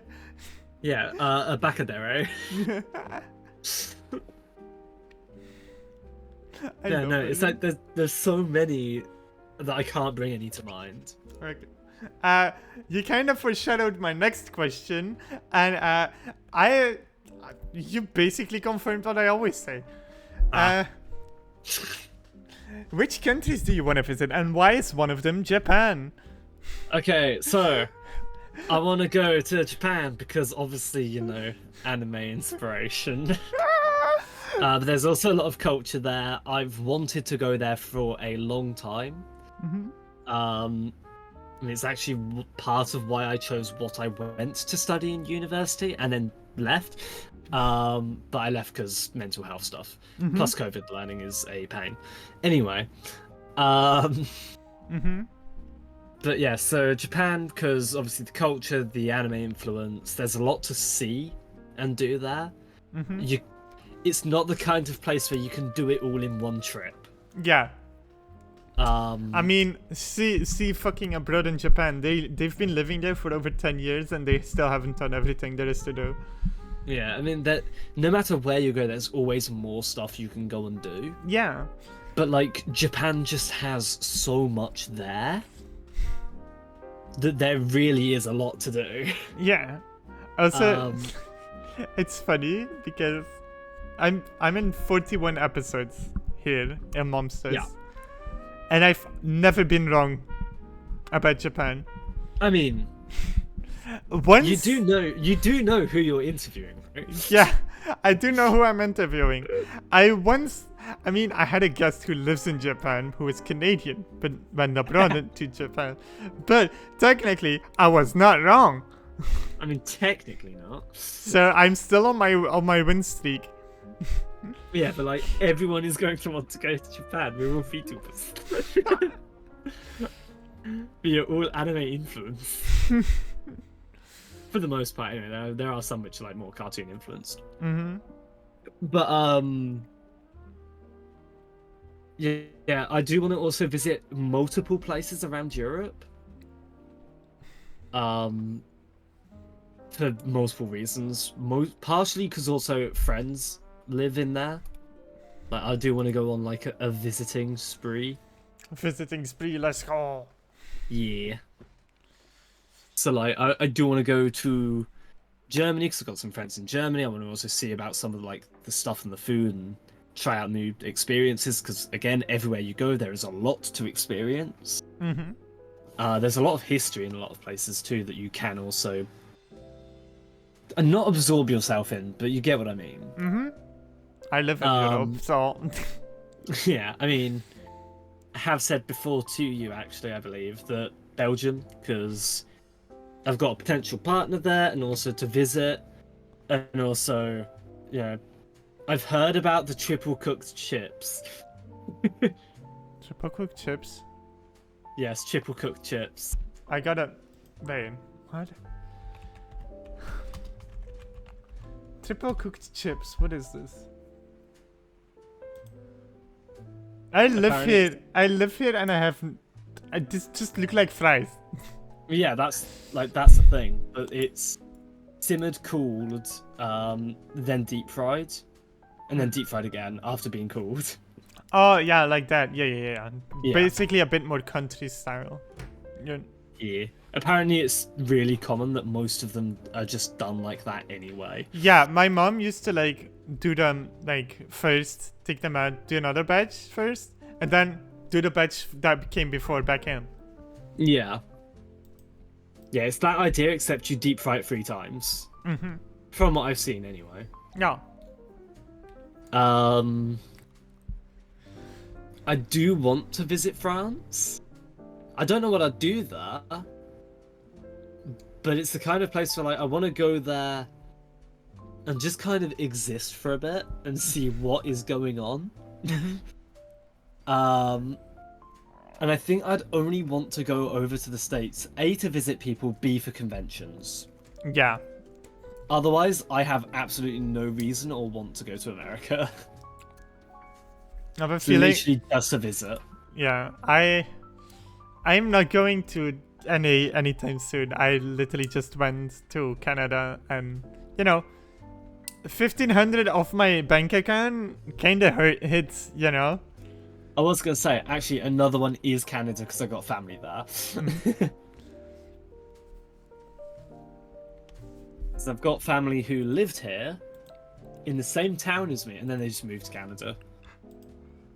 Europeans when they move to Canada. Yeah, I mean, it's fine. We just basically have no contact now. Next question. Yeah. Do you have any questions for me? So the next question is, do I have questions? Yeah. Now, this is what I should have prepped for, but not really. I mean, what's something that you would want to see me do? What do you mean? As content? As content? Huh. Usually you stream when I'm working. I'm gonna be honest, Chief. So I'm not really familiar with your content. Because, I can't really watch it.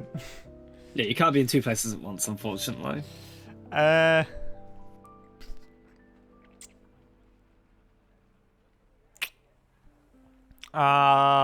Finish a Zelda game.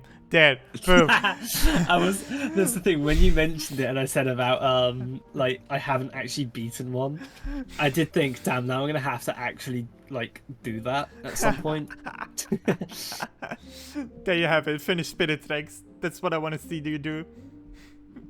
But I don't think that would be fun to play without like a trackpad. I don't have one. Or the space for one, really.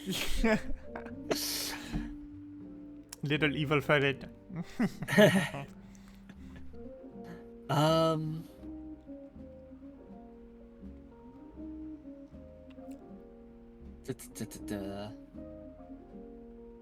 Any other questions I can think of? Have you got any like niche hobbies? I'm addicted to Pokemon cards. Like unpacking them. Niche hobbies. What's a niche hobby? I mean, it's something that's kind of like out there. Koikatsu? Like actually like daily Koikatsu content. It's not really a hobby when I do it daily as like content creation.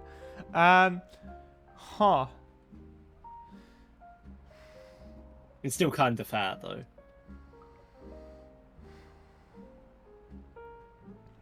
Niche hobby.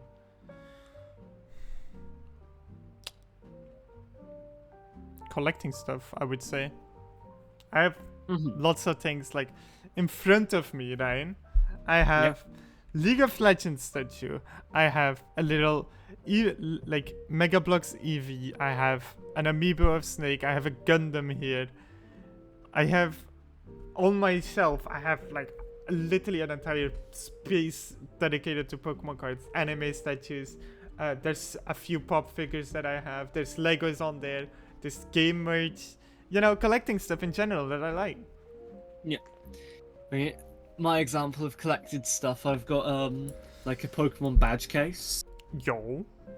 Yeah, it's Generation 3's badge case. Put that back. I've got a Yamcha Pop Funko. I've got the Scarlet Sisters from Toho, so Remilia and Blandre. I've got 3 amiibo I only have three, which are Robin, Corin, and Marie. So, 2 fire emblems and a Splatoon. Mm-hmm. I've got a Growlithe and Ninetales, like regular Ninetales. Those beads which like you steam together? No. Okay, hang on. Let me see if I can get a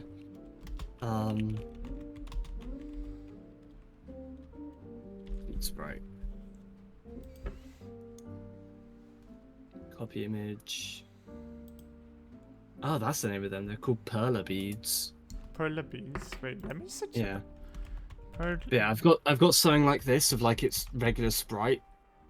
Oh, these things. Yeah. Yeah, and one of Ninetales, and again, it's like the regular sprite, not posed in any manner. Then I've got 3 anime figures, which were all bought for me. It is so funny that you showed me that, because the son of one of my colleagues does that to keep himself buddy, makes arm like wristbands and stuff. And Fair. and this one time they asked me like, hey, what's your favorite Pokemon? And I just gave them like my top 6. I can give you my top 6 right here on stream. I have it literally pinned on my server. I don't have a top 6. I've got like a top 1,000. Well, basically the idea for that was a top 6, like a team of favorite Pokemon that I want to get art with, right? And they made this pearl beads all my favorite Pokemon. Nice. And it was so sweet. Also, Jan Mega says trans rights. Is that why it's in there as the shiny? No, I love Jan Mega as a Pokemon. That's fair. I am a strong believer in bug types are cool. They're cool. I just don't think I've ever used one except for Glissopods. I remember Gen 5, little kid me saw like Whirlipede, and I was like, oh my god, this creature is cool and cute, and like Scolipede was one of my Pokemon that I beat the champion with. Scolipede would have been on my team, but I remember I caught something else that I went, ooh, I quite like this though. This is lower level, that's higher level. This hasn't evolved yet.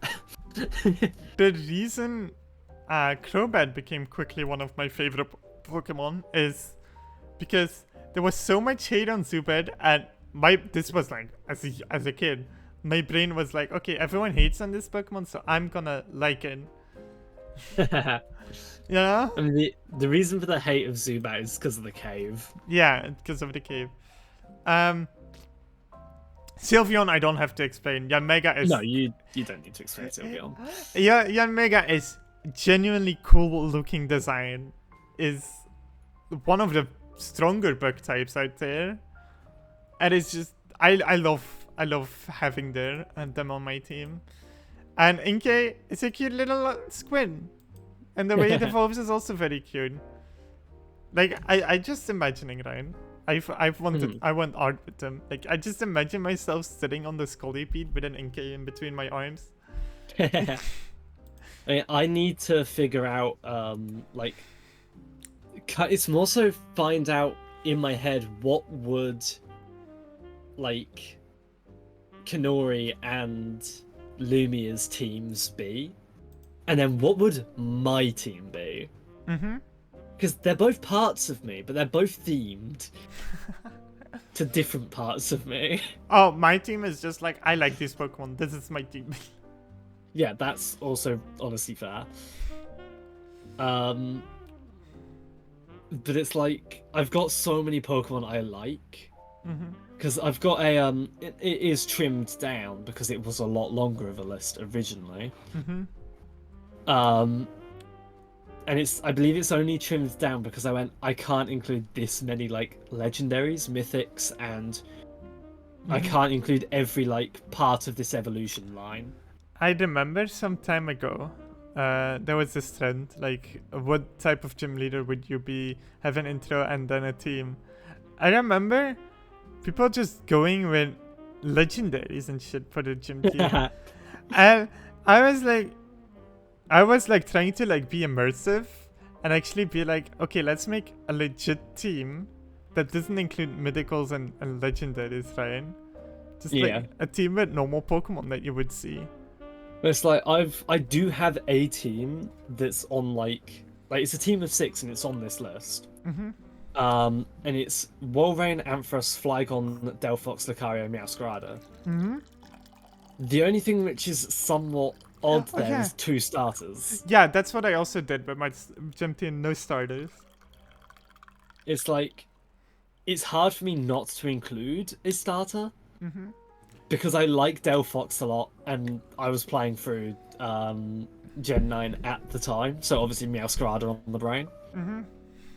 Um, This is funny. Everyone was always about I originally I wanted to get the Weed Cat line.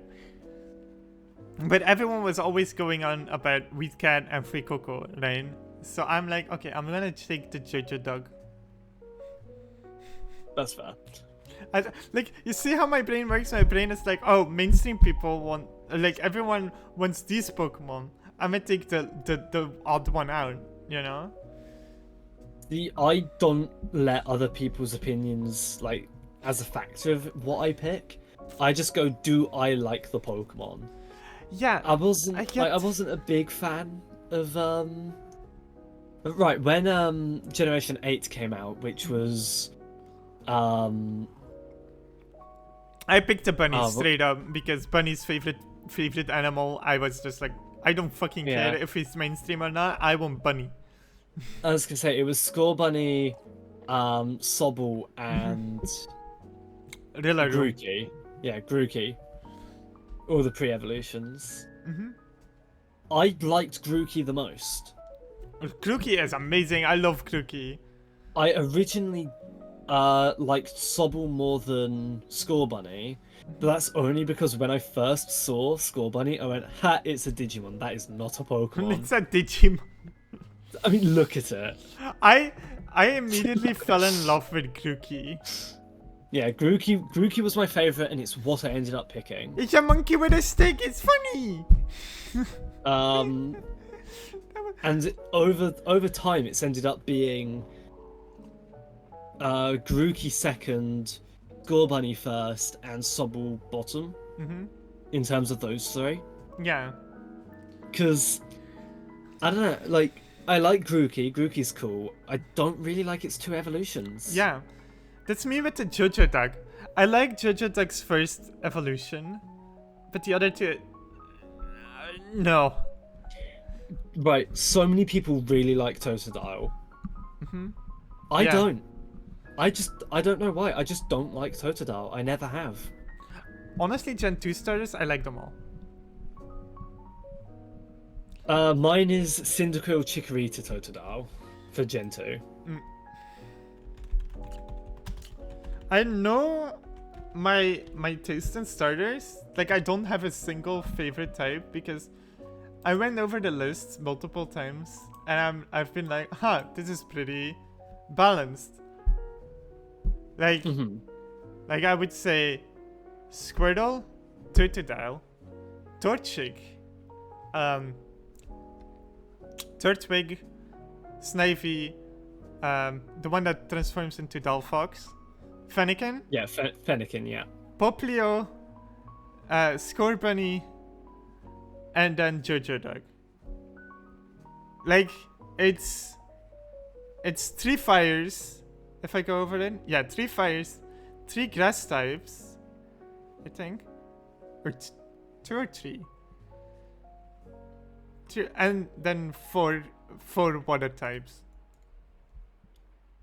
Yeah. What I do is I pick 2 for each generation. That are like, yes, those are the 2 that I would pick. The only generation where this is not the case is Generation 9.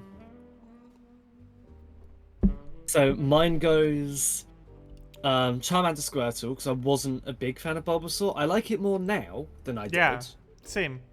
But back then, no, I didn't like Bulbasaur at all. Cyndaquil, Chikorita, Trico, Mudkip, Yeah. Turtwig, Chimchar, Snivy, Oshawott, Fennekin, Chespin, Litten, Poplio, Yeah. Scorbunny, Grookey, Sprigatito. Sprigatito.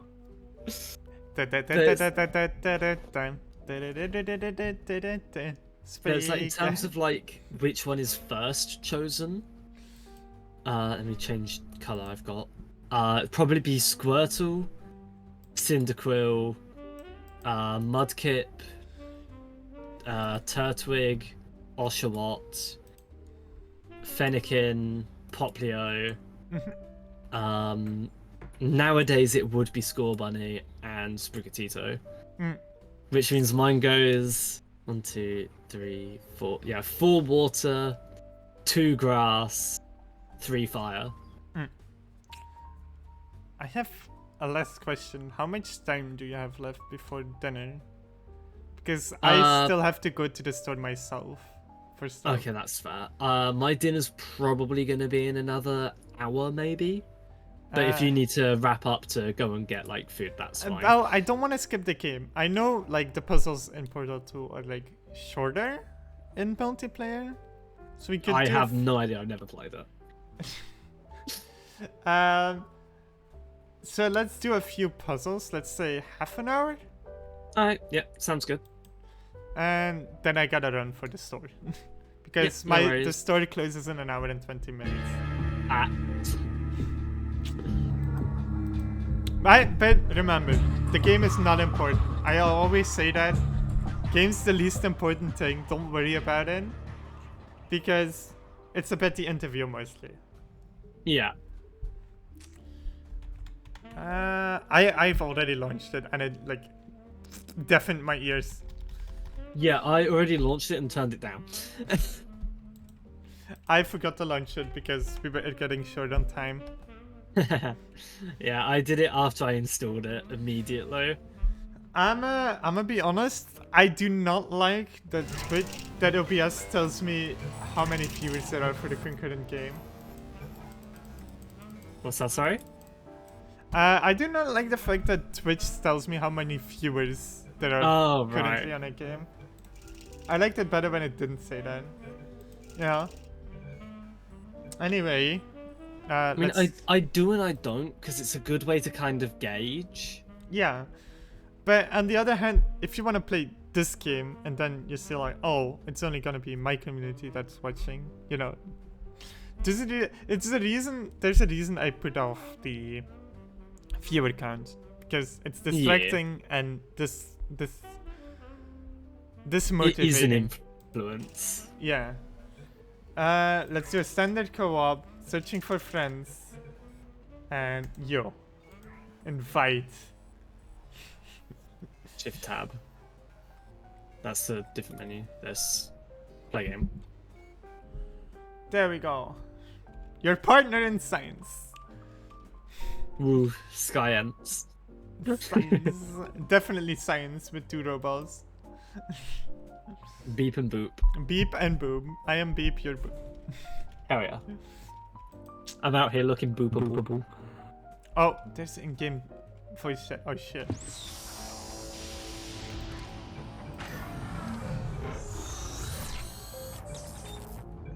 The cutscene is very loud. I set mine to push to talk because I can hear you on my end. Double.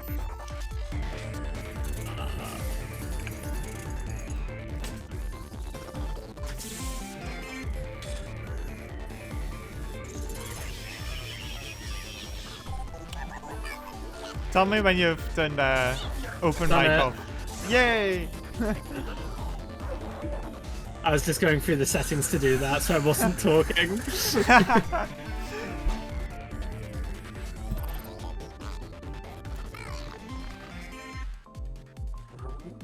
Hi.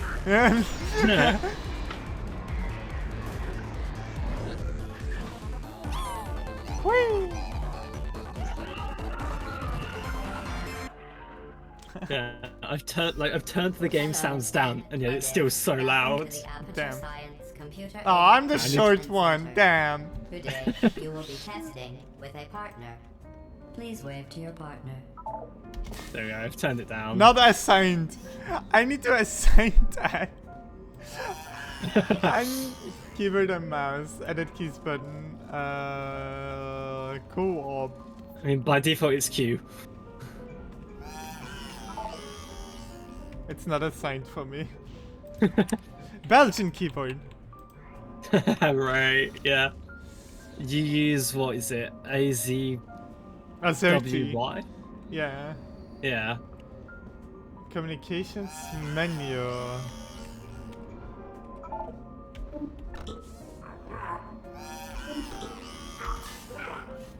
Okay. Are we stuck because I don't have the button? Is there not like a reset all to default? Oh no, there won't be because of obviously. Yeah, right. I mean, by default, it's Q for gesture.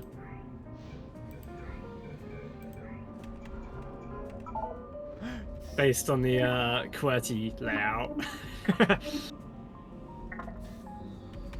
It says Q now. It's not allowing me to queue.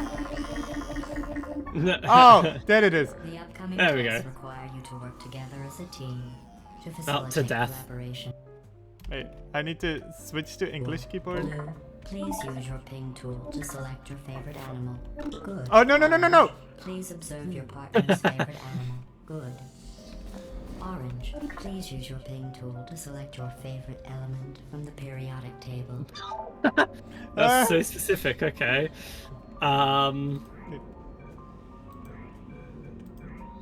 I can't remember CU. ZN is zinc. GA is gallium.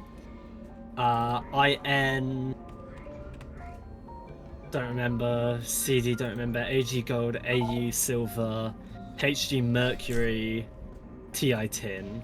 Gold. Really? Okay.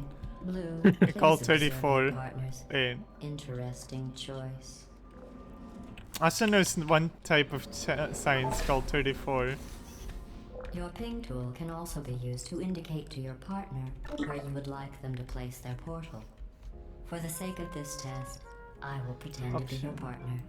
Wait. Using your ping tool, GLaDOS, give please me a indicate where moment. you would like me to place your two portals. Ping each location.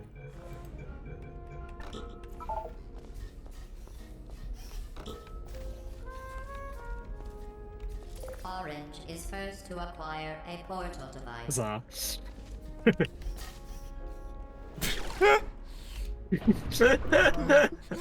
I was- Reassemble blue. I am fiddling with my controls. Well, making sure everything works, or How do I ping? Blue now has a portal device. Finally. Shut up! Each device can create two self-contained portals. Please test your device by portaling to that ledge. Calibrating blue's weight. Oh, but I'm not fan! yeah, being bullied. I'm being bullied. Oh, hang on, I might get bullied this time. Calibrating orange's weight. No Yeah. variance Haha, is fatty. detected. Oh, no variance detected, so we weigh the same. Your ping tool is invaluable for communicating specific locations to your partner. Oh, wait. How do I... Do I reset my portal again? I don't know how you reset it, but I know how you can reshoot it. Yeah, I need your portal here, but how do I... Oh, I can just shoot over yours. Yeah. That is just like a Twitch viewer roasting and bullying the streamer. Damn. Nah. Button.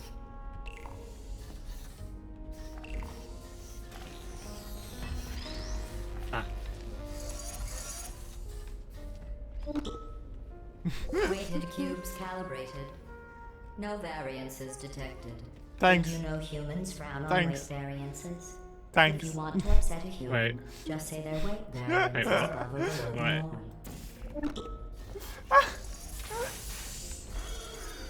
There we go. It wasn't even proper. That's my bad. Oh wait, no, it's E. Friend. It is this Oh, called. I'm supposed to. Oh, your goodness. Yeah. Mine.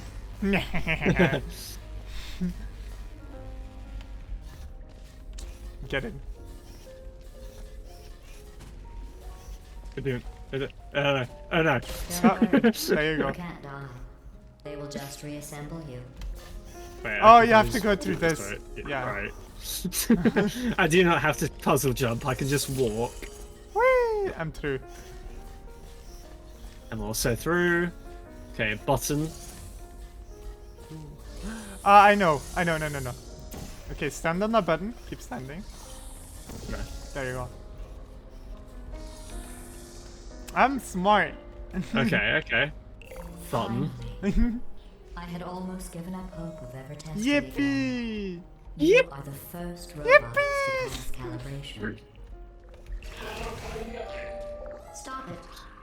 Completing this task is not reason to behave like that. Now let's continue testing. What happens if we go into the other person's? We probably get told off for it.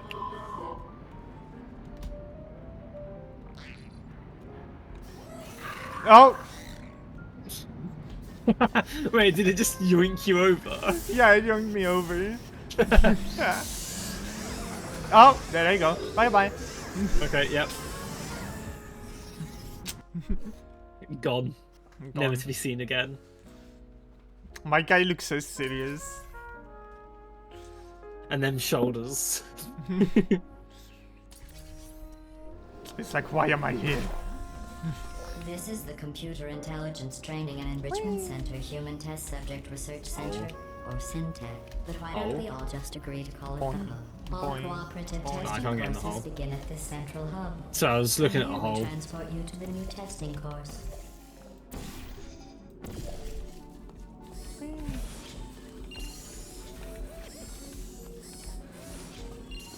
Huzzah, buttons. Did you have buttons? I found buttons, yeah. Ah. Okay, yeah, just in there. Oh, no, off we go.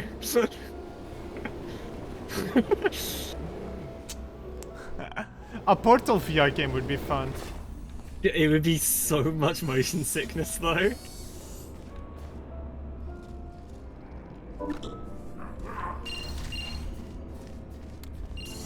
Art therapy. Oh wait. Huh? Wait, this is... I don't think they're meant to be here. I think this is bonus rounds. Damn. We're getting bullied. Wait, See to the chamber. just... We're smart enough, we don't need the main course. We got this. We got Probably. We definitely got this.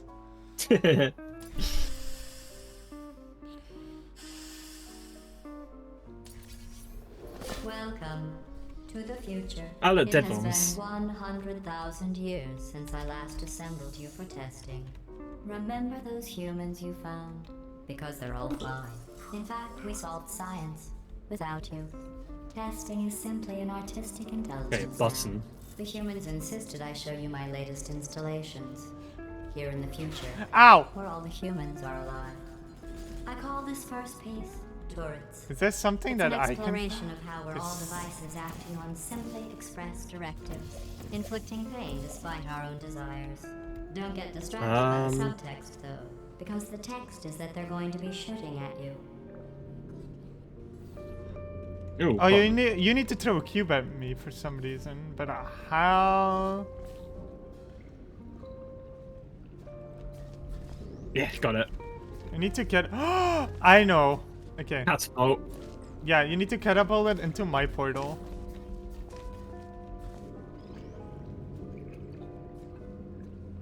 That's not gonna work. No, it is not. You are very much correct there. Think what you did earlier, and then when it's like airborne, place the portal on the slope. Hold on. Right. And then press the button, I'm guessing. Yeah, maybe. Button. That should do it, maybe? Because, yeah. Okay, yeah. Ow! My head! Bonk. Should I stand on the button? Yeah, Aha. puts out a bridge for you. Ow, ow, ow, ow! Fuck! These Okay. bullets were a metaphor for something. Take your time. Can I give you more cubes? No, I would like another cube though. Wait, let me place my portal. New cube. Let me heal bit. Yeah, on the bridge. Fuck! I'm trying to destroy them. I don't see I'm why trying I to should be destroy the them. only one.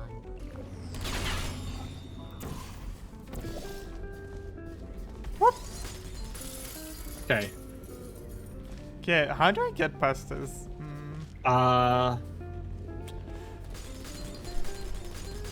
Wait, no, you can't shoot a portal through glass.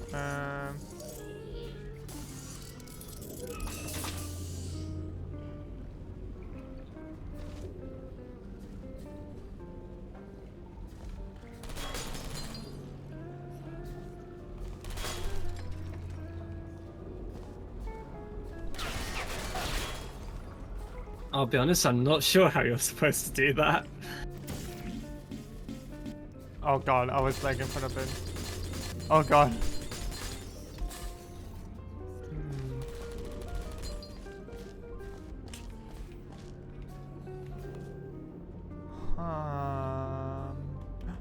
Wait, Oh, that is something. it is. Is Wait, there any what way if, you what can... if, no.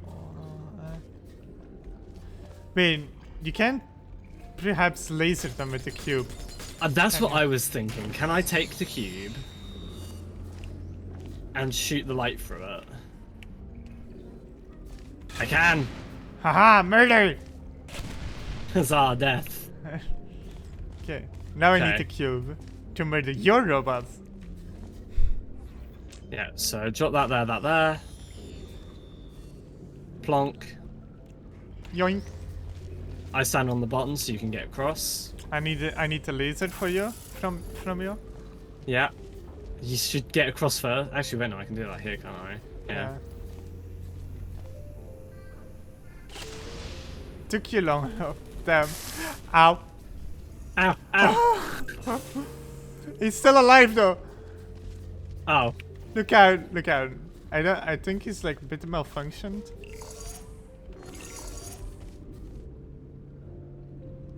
Friend. This is mine now. This is mine now, okay. Well, not anymore. He allied into non-existent. Okay. So I do this. And this. Yeah. You need a portal there, I'm pretty sure. To catch the cube. Okay, yeah. What was that?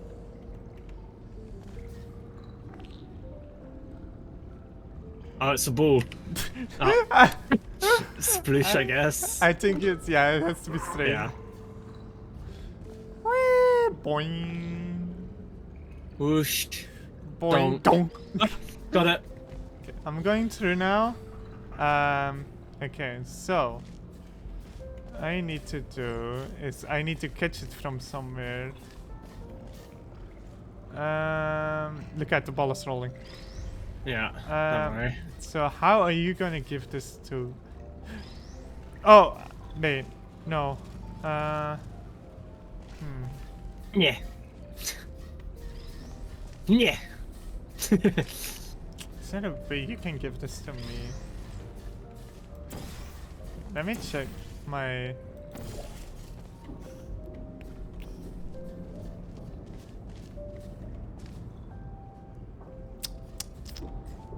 You somehow have to give it to me. Yeah.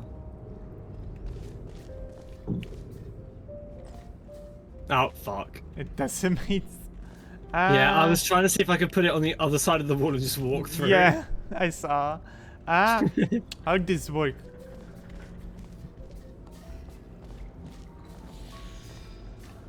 Wait! Oh Yeah, my no, I god, see it's it, I time. see it. It's timing based. Okay. No. Yeah, you hold have on. to throw it there, and I have to go through it and immediately catch it. With Yeah. with another with another 2 portals. Okay. It is very timing based, I see.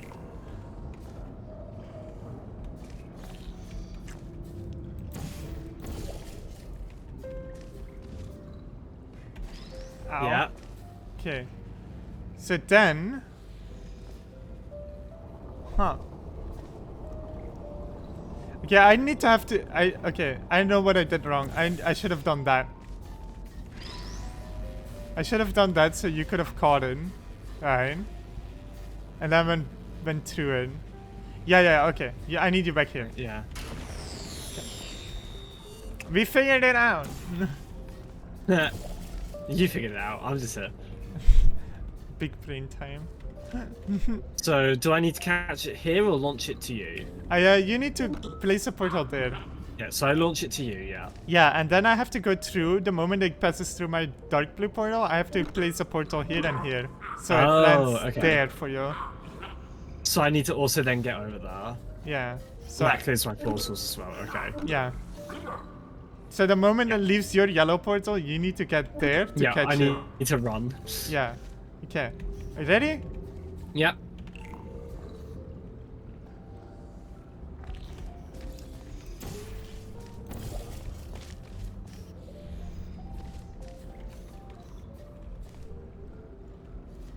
Got it. Yippee! Science. Science! We're smart. We have a functioning brain cell, at the very I'm glad least. you enjoyed that piece. For as long as you did. Not that there's any rush. Everything's fine.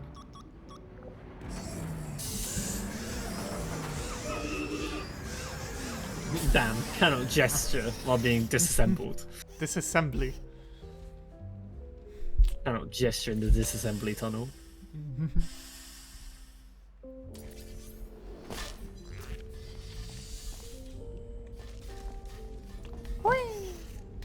Ooh. Oh, whoa. I call this one Smash. Can't It's climb. an early work of primitive expression. I'm a little embarrassed at how crude it Hey, is. cube. Still, it will smash you. Here we see the natural behavior of 2 VTubers rubbing their 2 brain cells together to solve a problem the average human can solve in a few seconds. Cube. This needs to go somewhere. Wait. Oh! So I got pegged.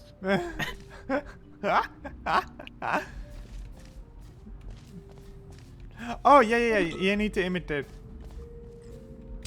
Do I need What am I aiming it at? that thing. Do you I don't know what thing is that thing. Ah, I see It's it. the elevator. Yeah. There you go. What elevator do? Huh. That's not the solution. Okay, let you down. Okay. Wait. Is it this? What if I put the cube down like that, and you get the thing to lift the current? Huh? So I put this here. No. Never mind. Wait, so My thing was to try and use that to lift. It did not work that wait, way. if this goes here, and I jump in here, whee! Bye. Bye bye. Where does this go, actually? I'm curious. I want to come with. I get a bridge. Oh, yeah, I got through the thingy. Yeah, it killed your things. Okay, what does that do for us? What's up there? A bridge. A bridge. A bridge that I can place another portal to.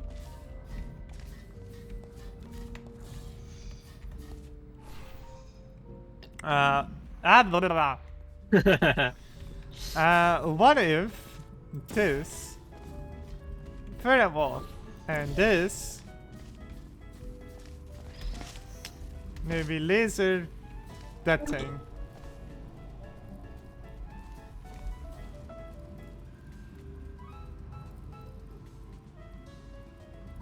Doesn't need to be.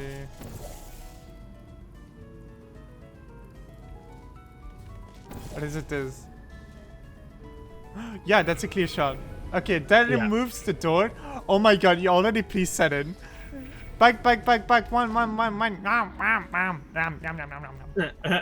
Up. And I'm just standing here. Menacingly. So now I need to take this. Should I put the cube down? Huh, let's stretch. Woo! What do we do with the bridge? Where does the bridge go? Okay, let's see. The bridge comes down, but where does bridge go?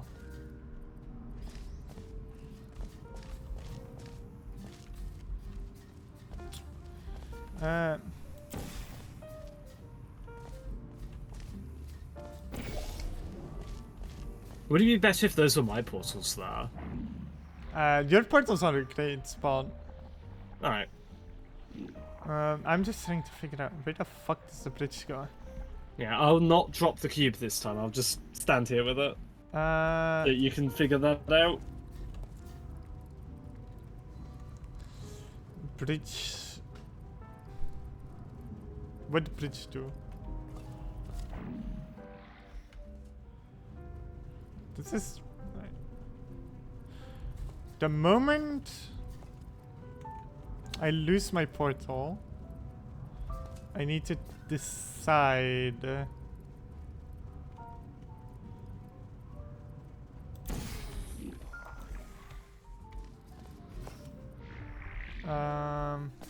So now the bridge is here.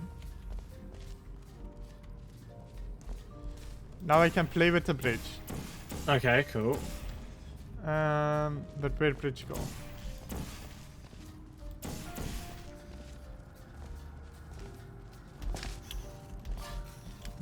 How does cube react to bridge?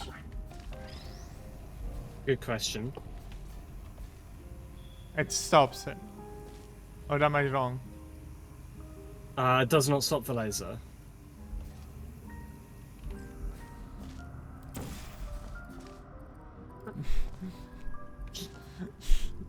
So I can still break free.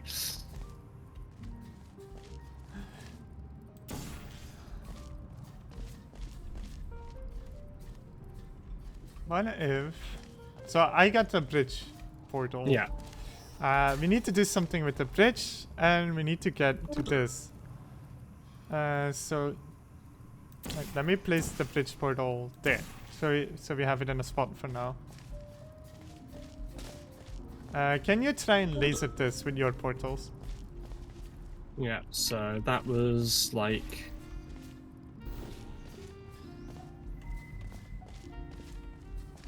Okay, I think I need to put it there with the orange. It's the elevator I'm trying to hit, isn't it?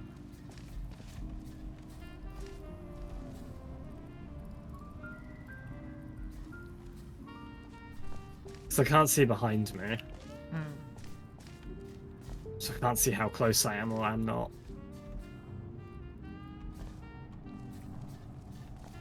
Can you place it so your portal so you can see it? Ah, found the area. Okay. So the elevator goes up if you touch it. Yeah.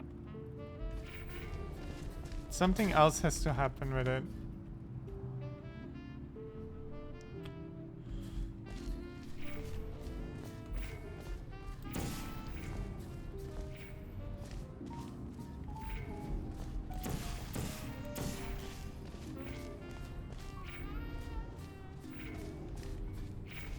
What's the point of the bridge? I don't know. My thinking is maybe to hold the cube.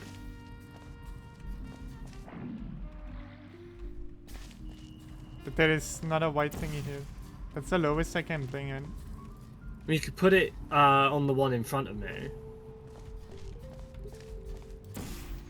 Yeah. Wait, can you put it on? Wait, No. no.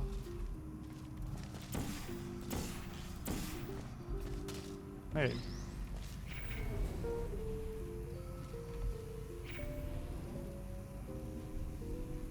Will it go back down? No.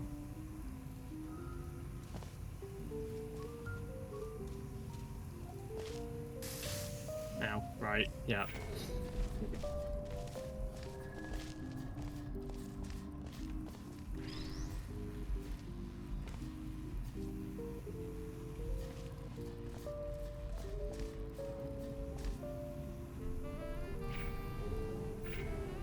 Huh? It has to hold the cube, but how do we spin the fucking... Can we spin the bridge? Well, like rotate it.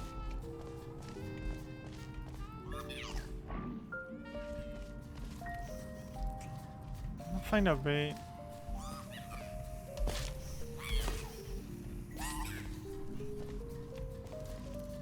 See if we can.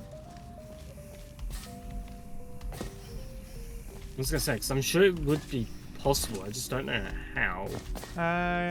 Okay. I need another thingy to there. Where's that pointing? Okay, there. Is it red there? Okay, so Yeah. wait. I need to do this. That's right. Yeah. And then you laser that.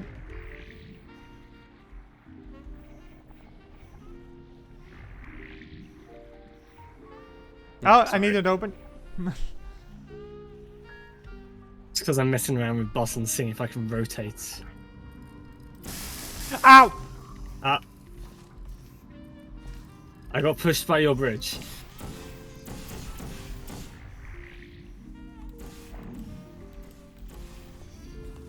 Alright, I should probably stop lasering that, shouldn't I?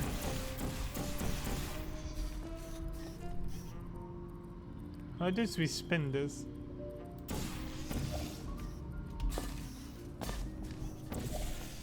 If there's no spinny thing.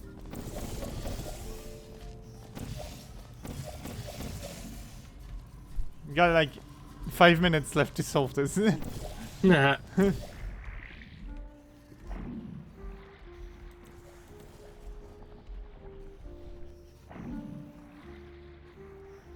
Can we bring the cube in there? I don't think we can, right? How do we rotate the bridge?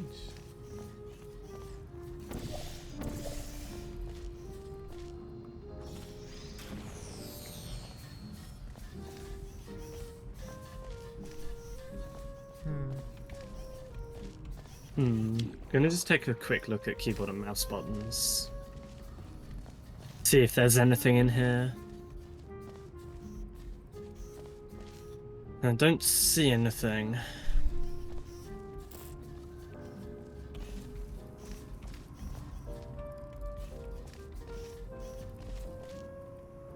Yeah, don't see anything about. We need to spin the bridge, Jerry, but we don't know how.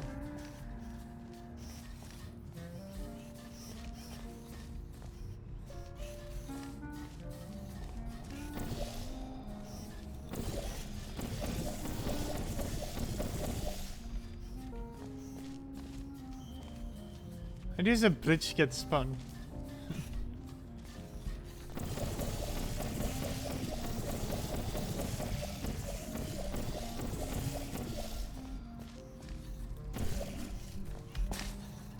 I was gonna say, because it's not possible to put the bridge into one of mine as well, is it?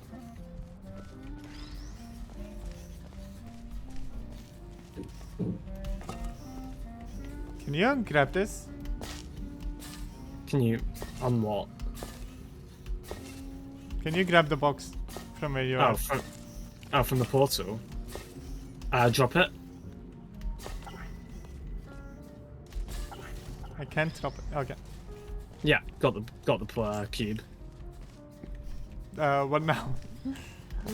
And there's nothing in here that the cube interacts with, I don't think. How do you spin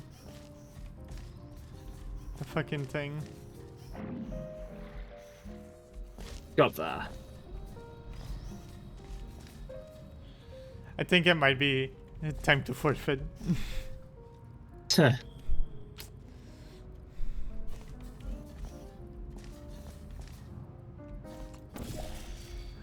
This. I killed the cube accidentally.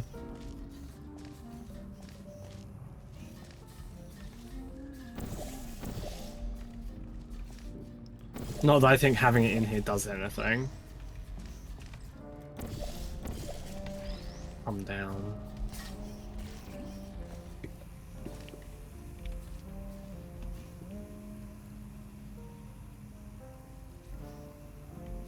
I give up. Brain too small. Yeah, very quickly, Jerry, do. Is this the solution?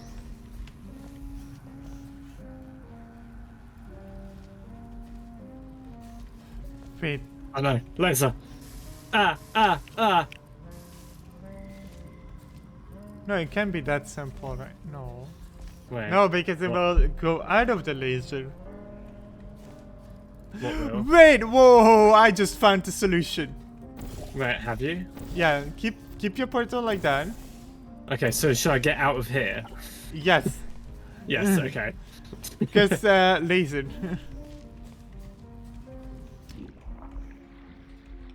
Right.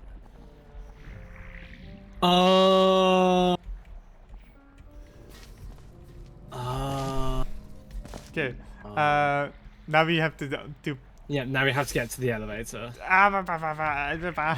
Okay, let's quickly grab this Yeah, grab it, drop it in. so we can end stream. Go. I'm on. 3, 2, 1. Yay! We have liftoff! We have brain Proceed cells. to the next test appreciation exhibit and interact with Let's it in such a go. way that it might be called Okay. solving, if we still cared about solving things in the future. But we don't. Yippee! We did it. That was way harder than it should have been. I'm like, how do we use this bridge? And then suddenly, wait a minute. Yeah, Wait because a- I was playing around with the jet streams. This chamber Okay. represents the impossibility I'm of a discovery I'm a when alter bound 4. by artificial Yeah. ethical I'm a considerations raid for and safety. I literally have to You'll run see then. what I mean. I'm No sorry. worries, no worries. Can I alter 4? No, I can't alter 4. Okay. Quit. Go here. Disconnected. It was. Thank you for coming. Yeah, thank you for taking me in. It was really fun. When the YouTube video is uploaded and live, I'll send you the link. Yep, thank you. Big love. Let's send the love over to. Why is everything? Oh my god. Okay. Let's send the love to start. Raid. Raid and run to the shop. Yeah, raid and run. Okay. Don't forget your favorite mom dates on the way out. Thank you, Kenori, for coming. It was really fun. I've been stolen. Yeah, thank you for taking me into I've mom been stores. trapped. No I have problem. collection of a body. We engaged the brain cell. We Okay, engaged the now brain I cell. drank my Okay. leftover tea 'cause, like, bro, I Okay, can't bye bye believe everyone. Love y'all. Mwah. accident. Bye everyone, thanks for tolerating me. Bye bye. Bye. You fucking